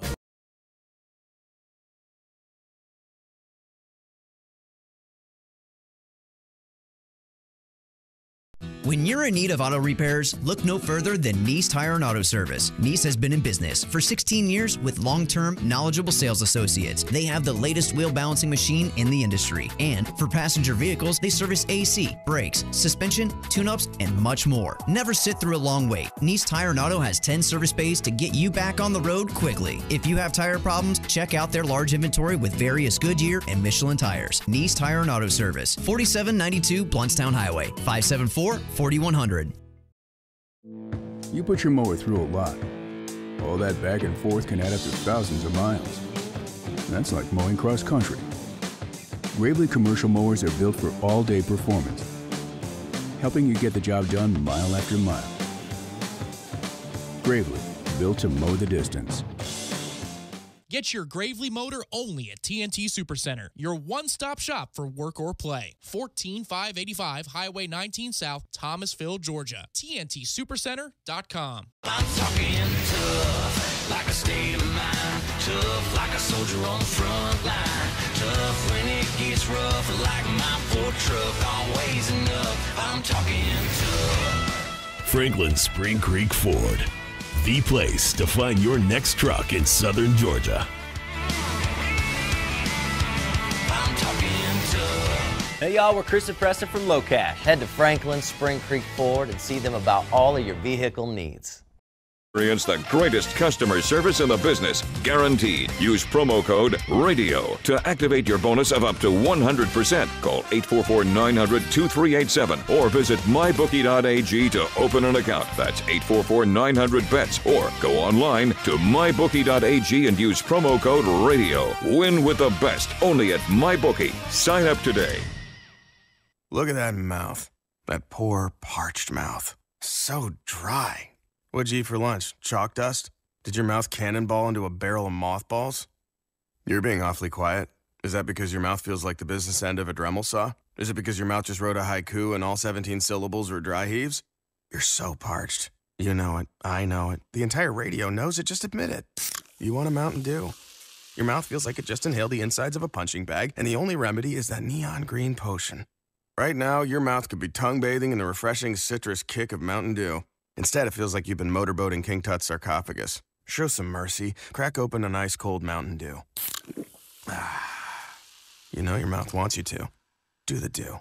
Nothing quite beats authentic Italian food and a Pepsi. Indulge your taste buds and experience all the flavor of Italy right here in Tallahassee. Visit Urban Food Market today, located in the center of Tallahassee. Urban Food Market, proud to serve Pepsi. Sports are defined by stats and performance, but here's a performance stat that no one wants to talk about. Erectile dysfunction affects half of all men over 40. That's 50%. If you're struggling with ED and other therapies haven't worked, isn't it time to feel like yourself again? Learn about a long-lasting ED solution from Coloplast to get back in the game. Visit Dr. DeLay at Advanced Urology Institute, located at 2000 Centerpoint Boulevard, or call their office and set up an appointment today. 850-702-0894. The sooner you seek treatment, the sooner you can get back to feeling like your normal self. That's 850-702-0894.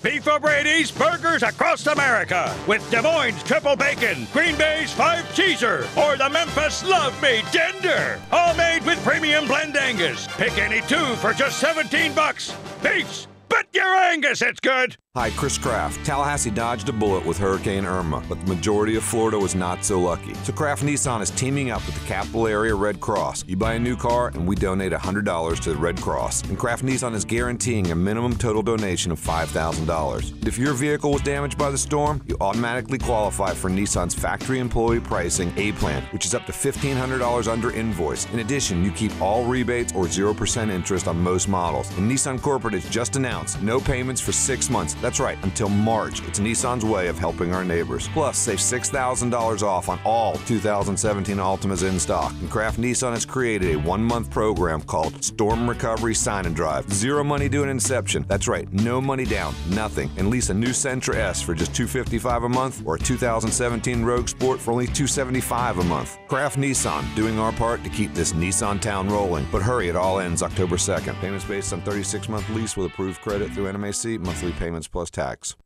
Live from the Dale Earnhardt Jr. Buick GMC Cadillac Studios in the capital city of Tallahassee, this is the Jeff Cameron Show on 97.9 ESPN Radio.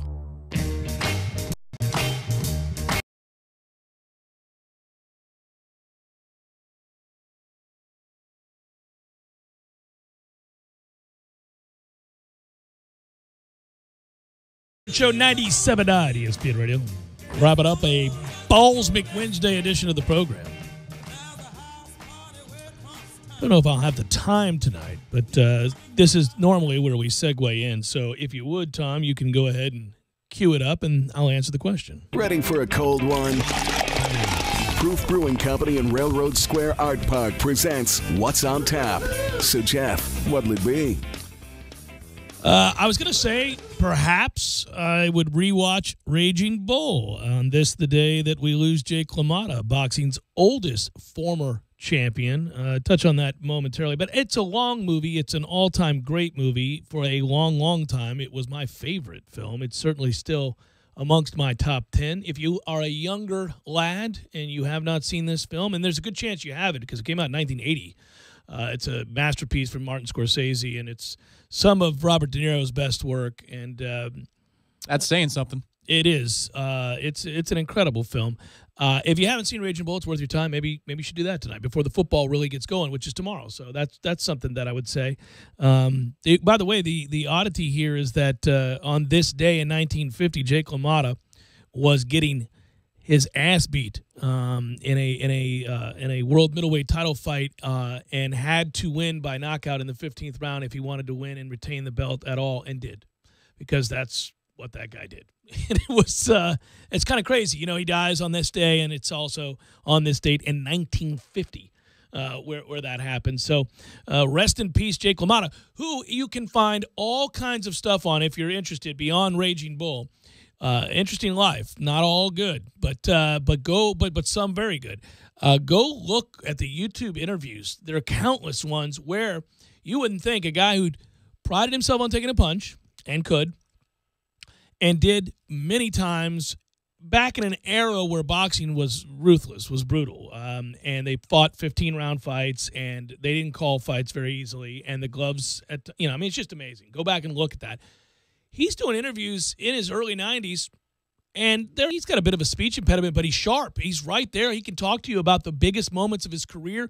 He's doing an interview from a couple years back in which he's talking about fights from the 40s and 50s that he remembers like they were yesterday. That's cool when you have a resource like that, That's something that YouTube, this is just me rambling, but, maybe that's what I'll do tonight. Maybe that's what's on tap. But go find some of these interviews. When you get a guy in his late 90s who did what he did for a living or played football, you get these old-timers. Sure, yeah. And they stayed sharp for whatever reason. Their brains were intact. Maybe they had a great skull casing above and beyond the norm.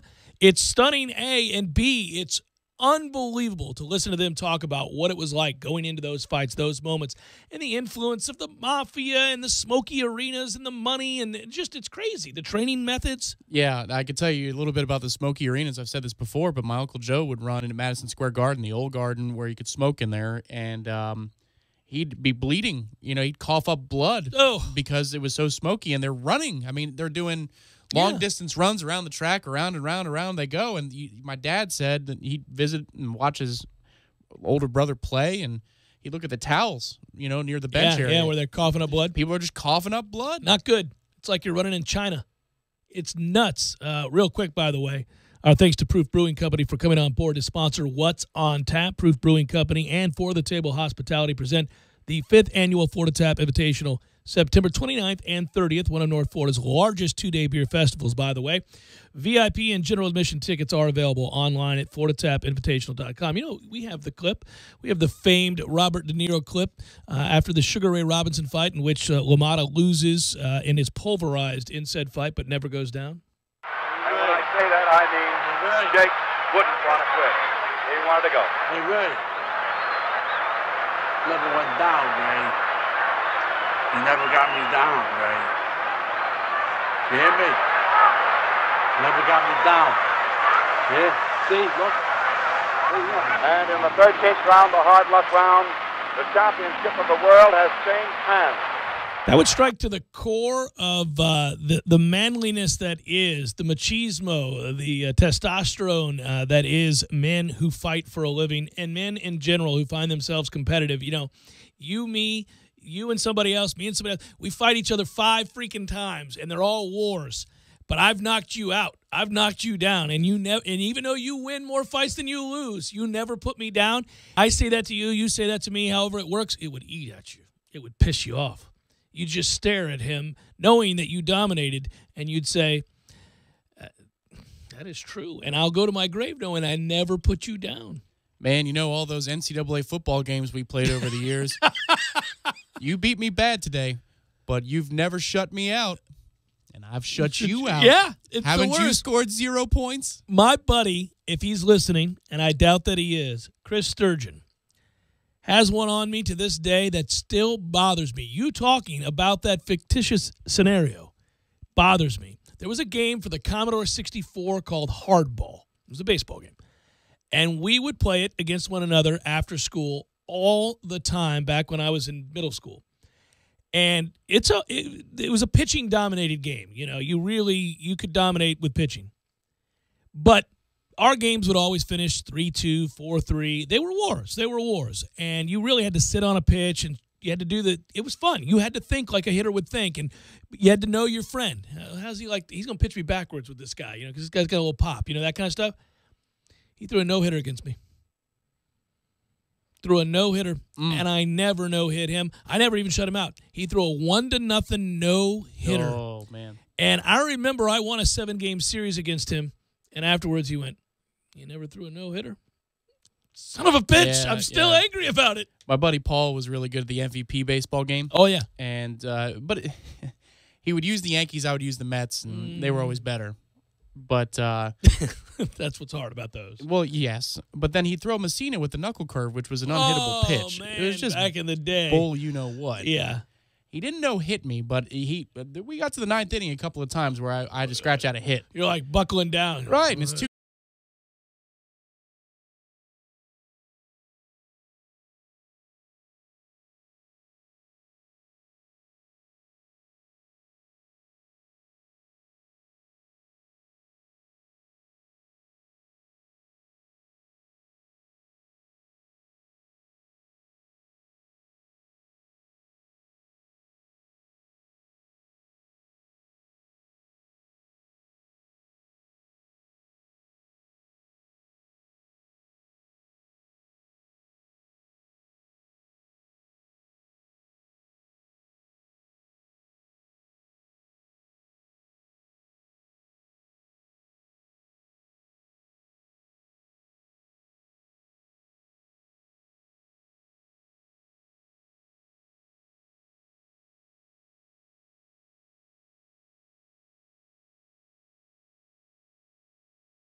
If you were actually a DJ on a yacht rock station, you would not have done what I just did.